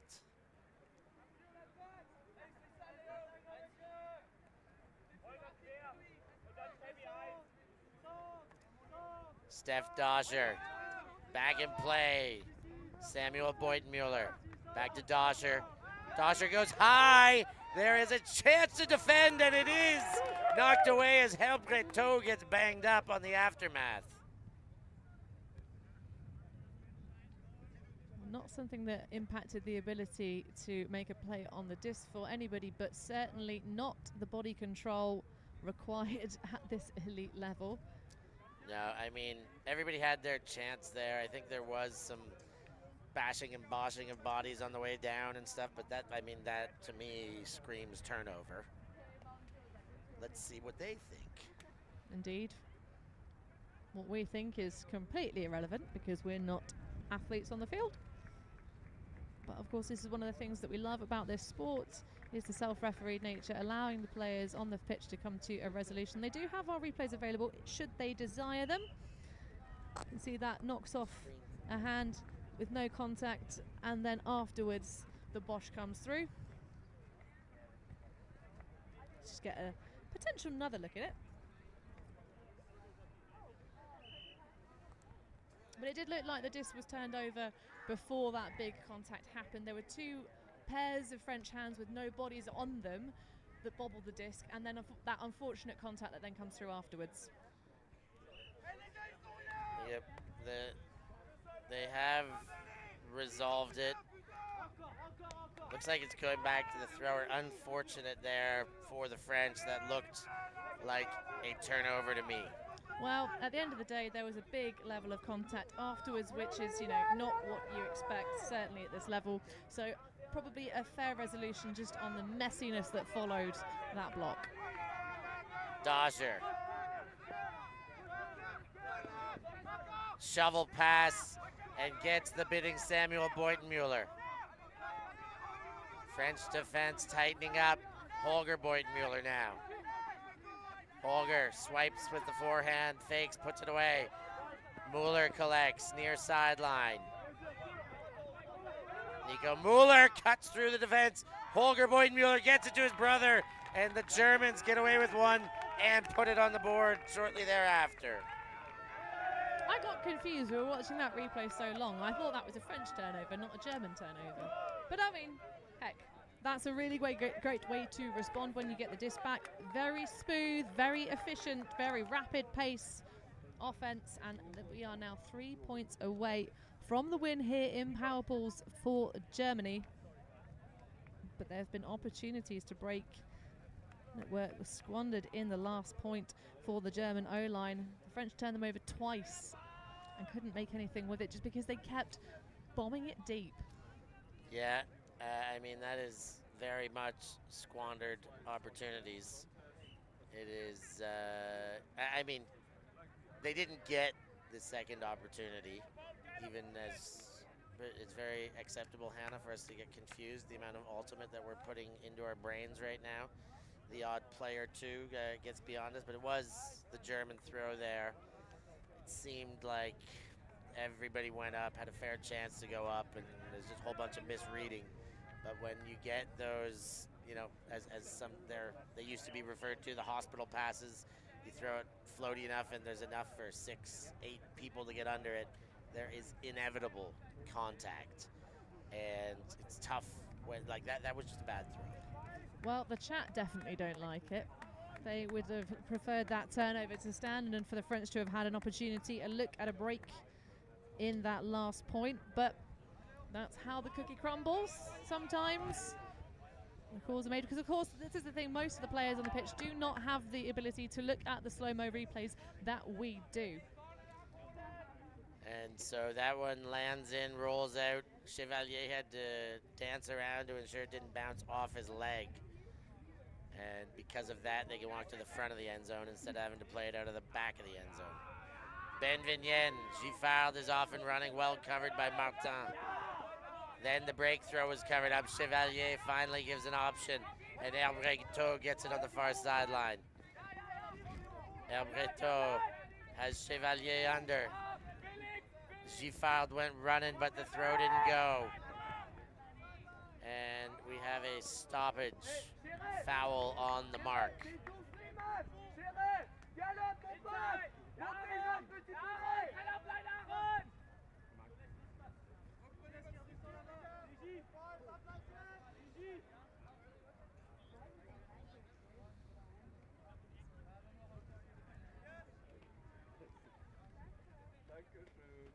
Chevalier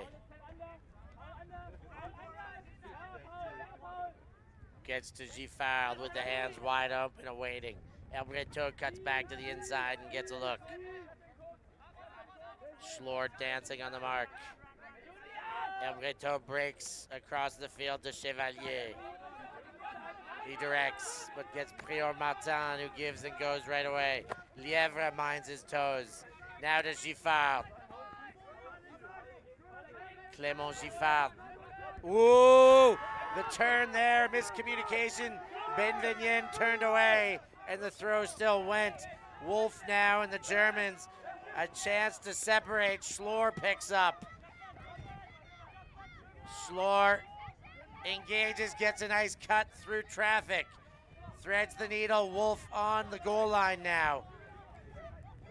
A lot of contact in the backfield, and we've got a stoppage due to a pick or a foul. Yeah, it is a pick.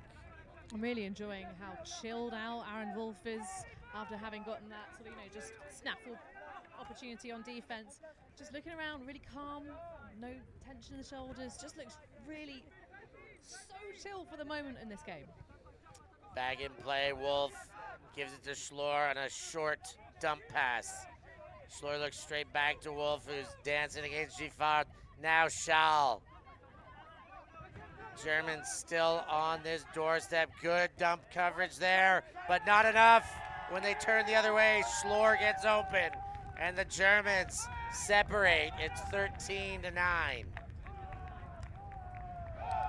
Am I correct in thinking, Stefan, that this is the second game of the day for Germany, but only the first of the day for France? That is correct. So this is a really interesting idea of the, the schedule and the format here at European Championships. Some days you only have the one game. You have to prepare yourself mentally. You have to be ready for the charge. And this is the last game slot. The French have been waiting for their moment to play against the Germans. This, of course, a potential decider of who will clinch the first position in Open Power Pool E, as it all shakes out. Currently sat in the first and second spots. Germany already with 2 wins on their record. The French with just the 1. So I still think you stick with the system, you stick with those 3 lines, but maybe there's something about raising to that level of intensity that the coaches were talking about, because both of these 2 teams had games against Denmark, who they credited them with pushing to a higher level. The French said they haven't reached the highest level of their capabilities yet. They're sitting around the 75% mark. And I think maybe that's where they've come in at this game. There are some players on the field for the French who are absolutely hitting that high 90s in terms of their effort, their energy, their sense and their smartness in this game. But there's a couple that are maybe not quite up on those percentages, just causing some creases and some wrinkles, especially having missed those defensive break opportunities time and time again. Roblet goes to Roger. Straight back to center, Sullivan Roblet. And Axel, they play pass with one another. Back to Roger. Germans with a fronting defense here, showing some zone.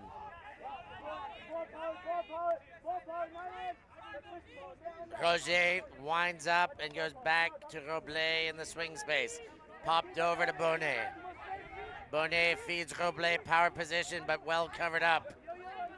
Axel Roger fires into the middle, Stangenik. The defense melts to match as Stangenik and Bonnet give and go. And again, Leo Stangenik looking upfield in the attacking zone. Red zone, Abita gets a touch. Looks back to center, Bonnet! But the run through there, and the Germans can put the foot down with a break here. But the throw right into the back of Axel Roger, who picks up quick. Hoping to play, but no options early. Now goes back to Roblet.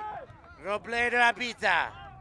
Abita shoots for goal. It's Roger there, and he does squeak it in, even though Meyer Bottling was coming for a taste. They say the ultimate is a tall person sport, but excellent example of you don't need to be as tall and rangy as Jonathan Meyer Bottling. You just need to be eyes on the prize, pick your cut and your lane perfectly. It was a late one, as you see, the turnover again there. I was actually wanting to talk about the positioning of Johan Michotet, the number 7 for the French. So we Look at this wonderful final moment for the French. Just let the replay roll. You can see the swoop. Good control from Maya Bortling, goes over that back shoulder, doesn't try and interrupt the flow of the cup. She would, of course, been a nasty collision, but does everything to put the pressure on Axel Roger. A nice little stat line there for him. 1 goal, 3 assists, and 3 big old blocks for the little man from France. But the positioning of Michotet is really useful on the French side because he uses the lateral space very effectively, doesn't allow the Germans to kind of push and pressure in. But it was a really good example with the turnover if it was indeed a player who was just hanging around in the middle pocket, in the space, on the field, and that was what allowed Herkins to pick off that slightly miscued swing pass because it wasn't keeping his matchup active and wasn't keeping the space spread. This D-line looks a little bit different. Pilou chases to try and prevent the Doscher reception from coming off. There's 3 French there, and Doscher comes down with it. Pilou Combray went up just a bit early. He had the help from behind, but couldn't seal the front. He's too good. He's just too good. What do you do? You know, it's almost like the song, how do you solve a problem like Maria? Well, how do you solve a problem as a D-line coach like Stefan Doscher? He's tall, he's left-handed. There have been a couple of moments, actually, especially on upline receptions, where Doscher, you can see there, that's his dominant hand he's able to go over the pack with. Sometimes we talk about the usefulness of left-handed throwers, but actually, we now never talk about the difference of playing and boxing against left-handed receivers. There have been moments when he's gone up line and been able to turn his body to avoid contact and make the catch with a dominant hand. Obviously, Doscher is able to catch with both pretty efficiently. All the players are at this level, but that kind of difference, that slight curiosity allows him to open up spaces that others don't, but also that was just, again, the Germans throwing a lot of air underneath these deep shots, but that one, plenty of time to rise out from the pack of defenders and snag to take us to match point. And punters back home would be saying this one's all over. Germany's got it signed, sealed, and delivered. Let's see if the French can silence the doubters, but so far, Germany looking very confident in the late stages here. Bouchon gets looked off and goes straight to the sideline to Roger. Now Bouchon gets a touch. Ooh, and he throws low to Mate. Bouchon to Roger. The deep cut goes, but Roger looks back to center. He gets it again. Now Petitot. Content Roger pops one over top and quickly gets on the move. He's in power position, especially because he can throw with both hands. Mate to Petitot. Mate again. There's Ravo. The French moving it around, still in their own end. Lucas Bouchon gets Mate. Bouchon finds a way to get free in the dump space and then finds Roger. Roger directs traffic and then goes to the lateral cut of Bouchon. Mate gets Bouchon, who's poached off by Basov. Red goes up line, but the fill comes from Petitot. Petitot doesn't like the Bouchon cut and goes to Mate. Mate gets the dance moves right there when Bouchon eventually goes upfield, and they take a timeout here after the German defense was limiting them from gaining. Oh, and the body language right now and the noise coming out of the Germans. They are so happy.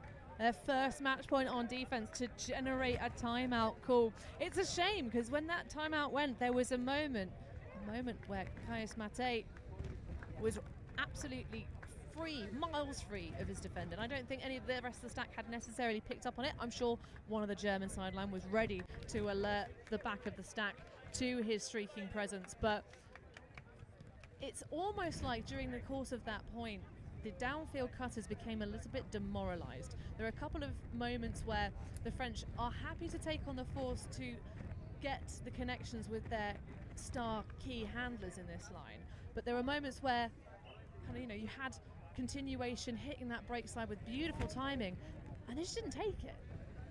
Yeah, there's a little bit of conservative nature, a little bit of reluctance in that one, and just a lot of good German defense. There were some openings, but I think right now, with their backs against the wall and that doubt, like, is this over?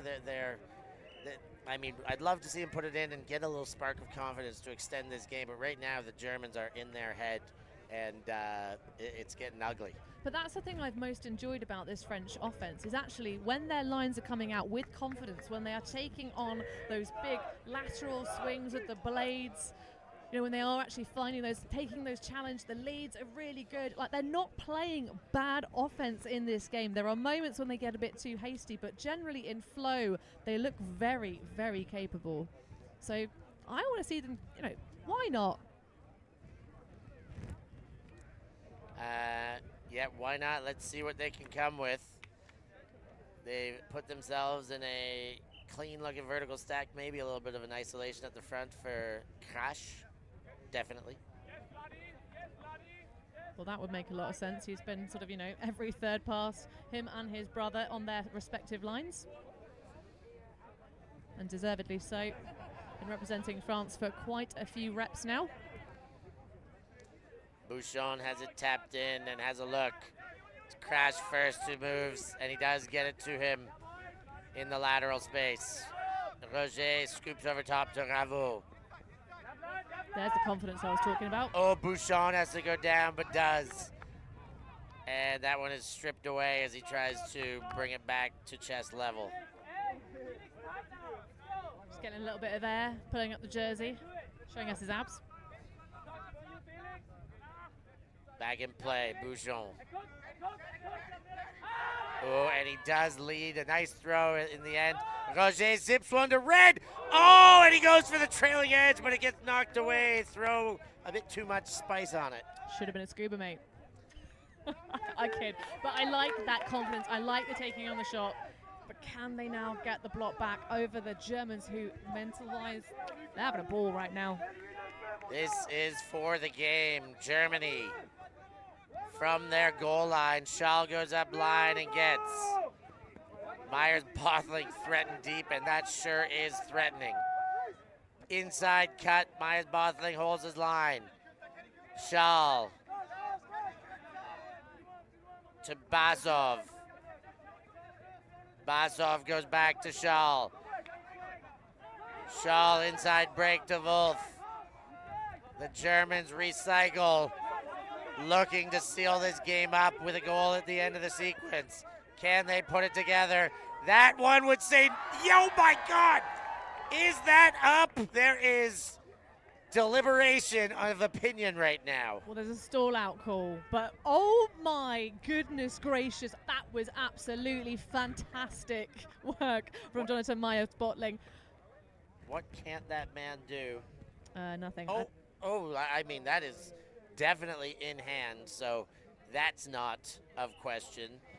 We'll go back to the throw. They can work out the stall count issue. So a contested stall from Wolf. So, but as we said and mentioned earlier, Stefan, this game being recorded means that everyone can see just how gloriously good at Frisbee both these teams are. Every play recorded for posterity. If it wasn't streamed, it didn't happen.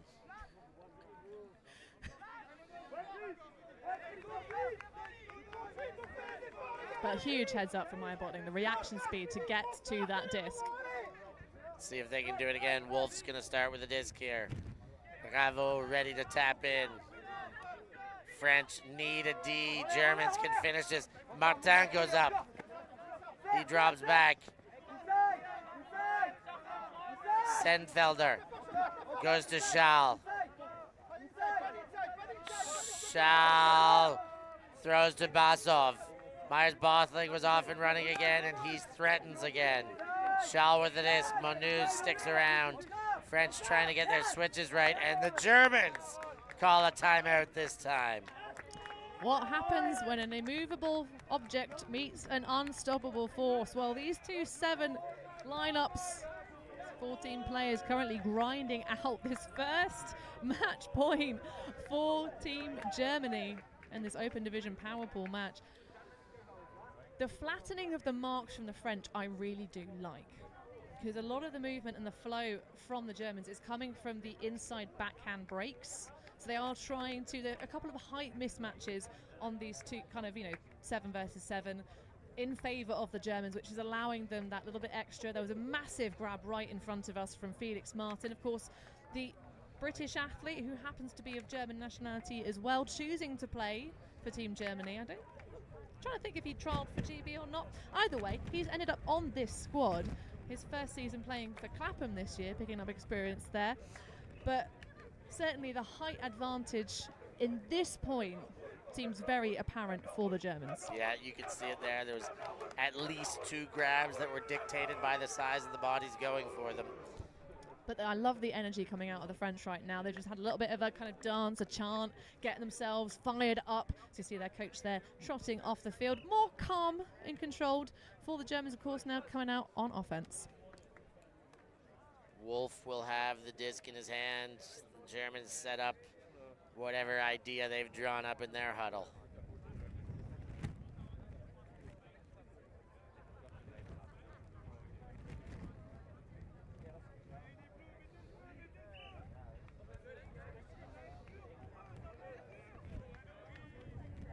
The French slowly move to their assigned positions to counter this vertical stack about 25 to 30 meters away from the attacking goal.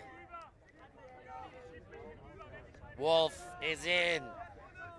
Myers-Bothling comes under. Monu's on him. Oh, Martin gets meters going up line there. Now he looks to throw. Back to center. Shaw well covered, but gets open late. And there is a call between Roger and Martin. And Martin. You're in proper French mode. I really like the curvature, though, on that sort of reset pass that goes to Charles. Of course, one of many Charles Ultimate playing siblings. But the curvature, just that last moment to get around red, really nice to see. Martin goes in, and wow, that didn't look perfect, but they still have possession. Wolf shoots for goal. Basov is there.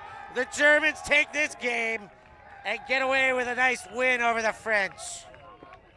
Well, Basov, the long-time Berlin chap, originally hailing from Moscow, but being part of that Wall City team for such a long time, since its founding, which was not that long ago, to be fair. But what a way to finish off that around break. We talked about the height mismatches. There were some players who could really hang tough for the French, but there's certainly some hot spots on the stats for the Germans. There's a couple standouts indeed. Phil Kay had a nice game. Holger Beutenmuller did a lot of damage. Steph Doscher did a lot of damage. Konrad Schlor showing up on the sheet. That was an excellent game by all. But to look at the stats of the French, of course, you're always going to get a more even coverage in terms of the people making the points happen, and certainly they still put 10 on the board against the Germans. This potentially the decider of who will be at the top of this power pool, going straight into the championship bracket in quarterfinals. But Axel Roger, the number 27, 1 goal, 3 assists, but most importantly 3 turnovers generated when the French needed him to. Sullivan Roblet also doing damage, 1 each across the board, which of course is a statement for these 3 evenly played lines. But we're going to have a sideline interview as Konrad Schlor brings his Titanic quads into the booth. How you feeling, man? Great. Awesome win for us. We're 6-0 now. I think 15-10, it doesn't really feel like a close score, but they brought everything they had. That was the hardest defense we felt the whole time. I think our offense really had to work for it, and they did a great job. Just before the second half, Hannah said this game seemed to be in balance while we were calling this wonderful game. You guys got away with a hold and 2 breaks there. It seemed like the biggest point in separation. is there anything you can attest to that point in time? Anything you guys were doing particularly well? But talk about just before half how the Germans kind of clicked with that hold and 2 breaks.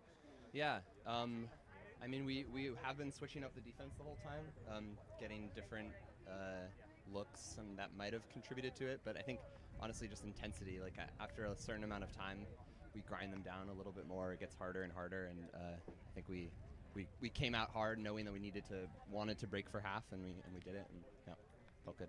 Amazing. Moving on, you guys are going to get into the brackets now. Everything is going to tighten up. You said this is one of the tightest matches you've had, despite the 5-goal lead. What is the focus in camp here for your German, for the German Open team going forward? What do you guys have to do to be at your best, getting into closing in on elimination rounds? I think the thing that we've done really great so far is taking every opponent as seriously as we possibly can, never looking past anything. So we're going to do that tomorrow. We're going to do that next day. But mostly tomorrow, because that's what we're focusing on. Nice. One game at a time. Great Exactly. mentality.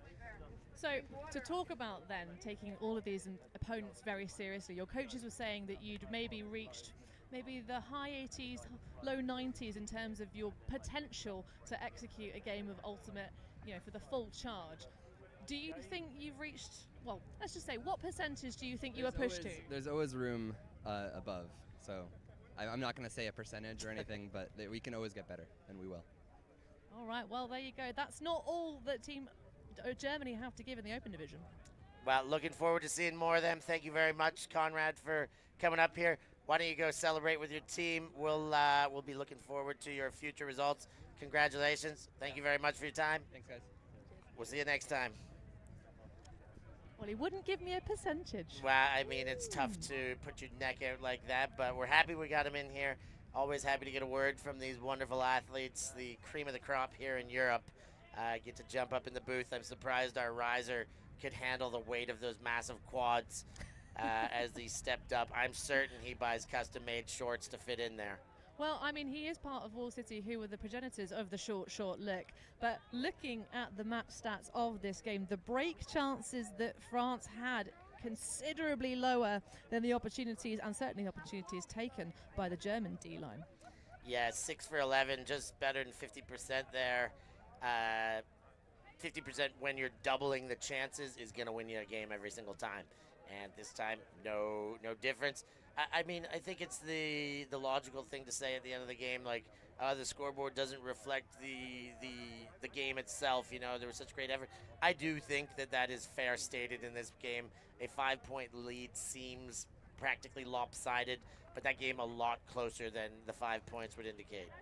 I don't know, I think there were moments where just the French got a little bit trigger happy. They weren't quite as disciplined as the Germans were. I think that's just the little bit of difference here. Of course, it's, you've got a proper O-line versus the rotation of 3 that the French have.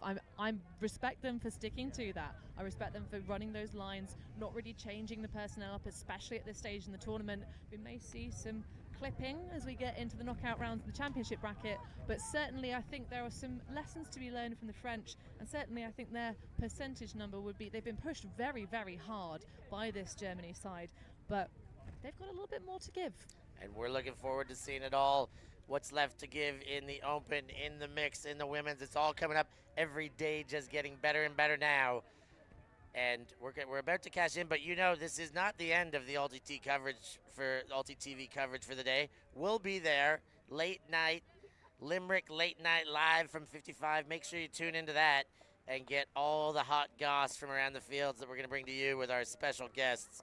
Thanks for being with us. Stay locked on ULTI.TV. Like and subscribe. Do all the wonderful things. For Hannah Pendlebury, I've been Steph Rapazzo. Thanks for joining us. We'll see you at the next one.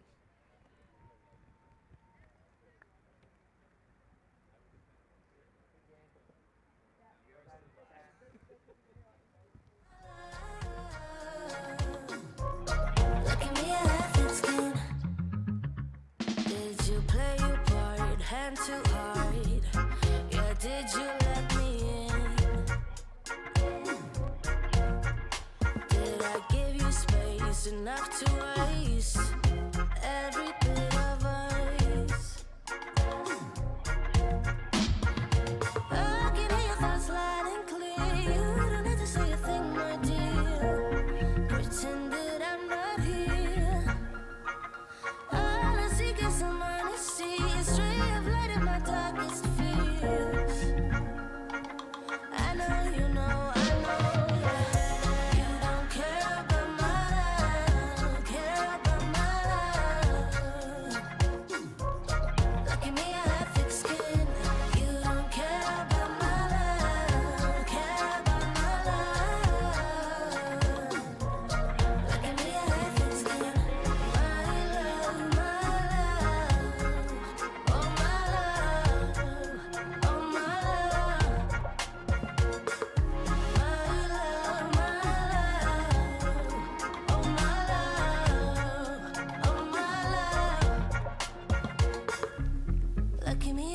skin, as I'm sure I would give in. Fall apart, let you go and break my heart. Lucky me, I had thick skin, as I'm sure I would give in. I know, you know, I know. You don't care about my life, don't care about my life. Lucky me, I have thick skin. You don't care about my life, don't care about my life.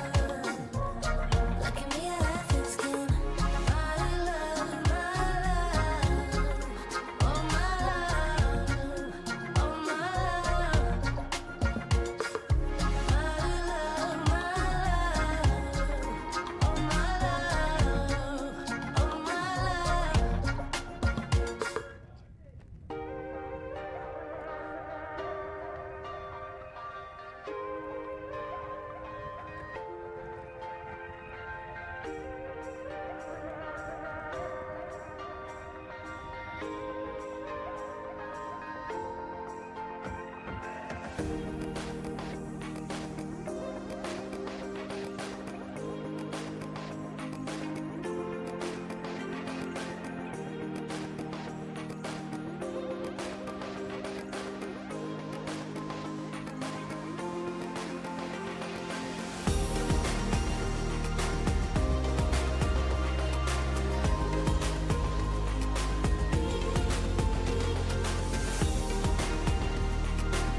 Thank you.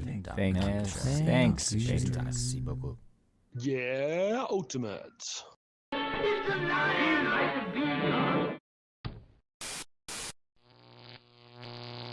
ULTI.TV.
Trying to impress me, pulling out all the stops. Making my head dizzy when you tell me what you want. I just wanted you to see me. Never thought you'd notice. Thought that you should know I'm already sold, so never let me go. You had me at a la la la la la la la la la la la la la la la la.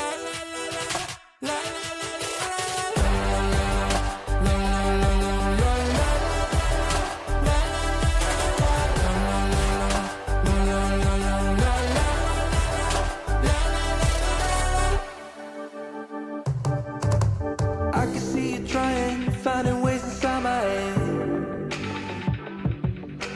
Lost and out of focus, I can hear a word you say. Cause I don't care about your game, I just wanted you to see me.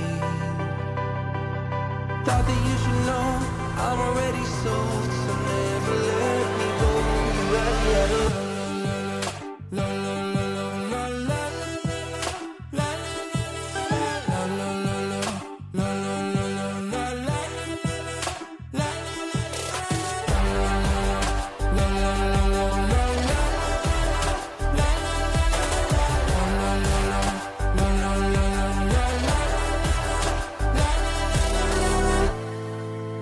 Talking, I don't care.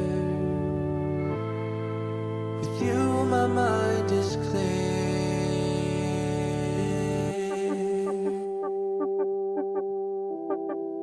La la la la. Have me at hello. La la la la. Have me at hello. La la la la.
starring in this drama, drama.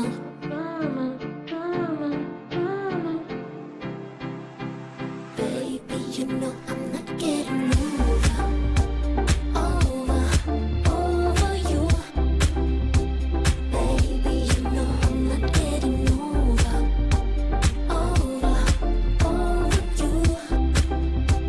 Hey, I'm starring in this drama,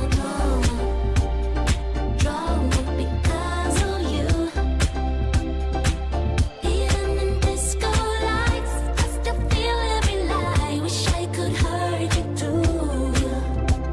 Baby, you know I'm not getting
Everybody dance, don't stop.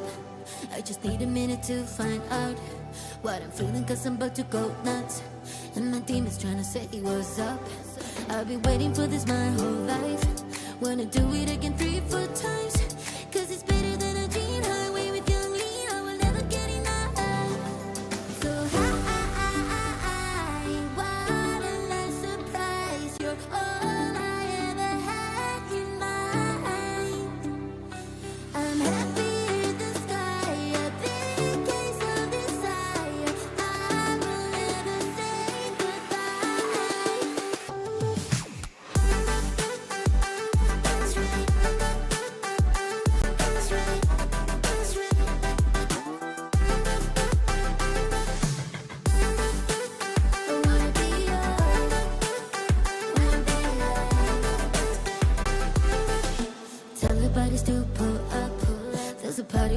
go all night. I will show you how to run the red light. If you wanna, you can call me mine. Somewhere on the highway, under the starlight, you tuck me in your arms tight. Damn, it feels right. So I want a surprise. You're all I ever had in mind. I'm happy in the sky, a big case of desire. I will never say goodbye. That's right.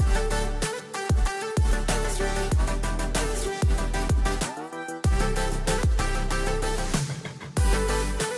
I wanna be yours. I wanna be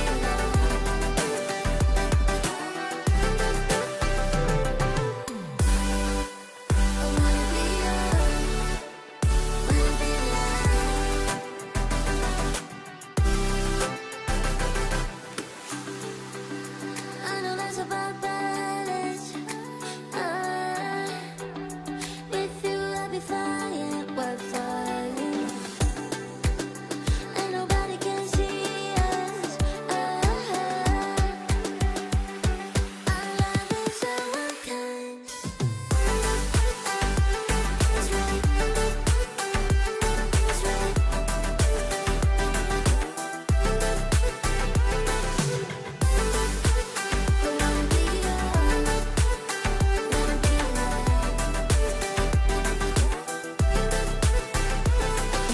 Everybody dance, don't stop.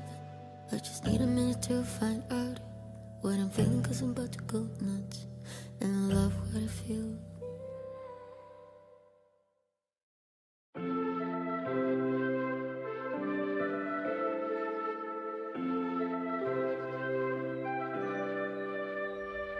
Some things in the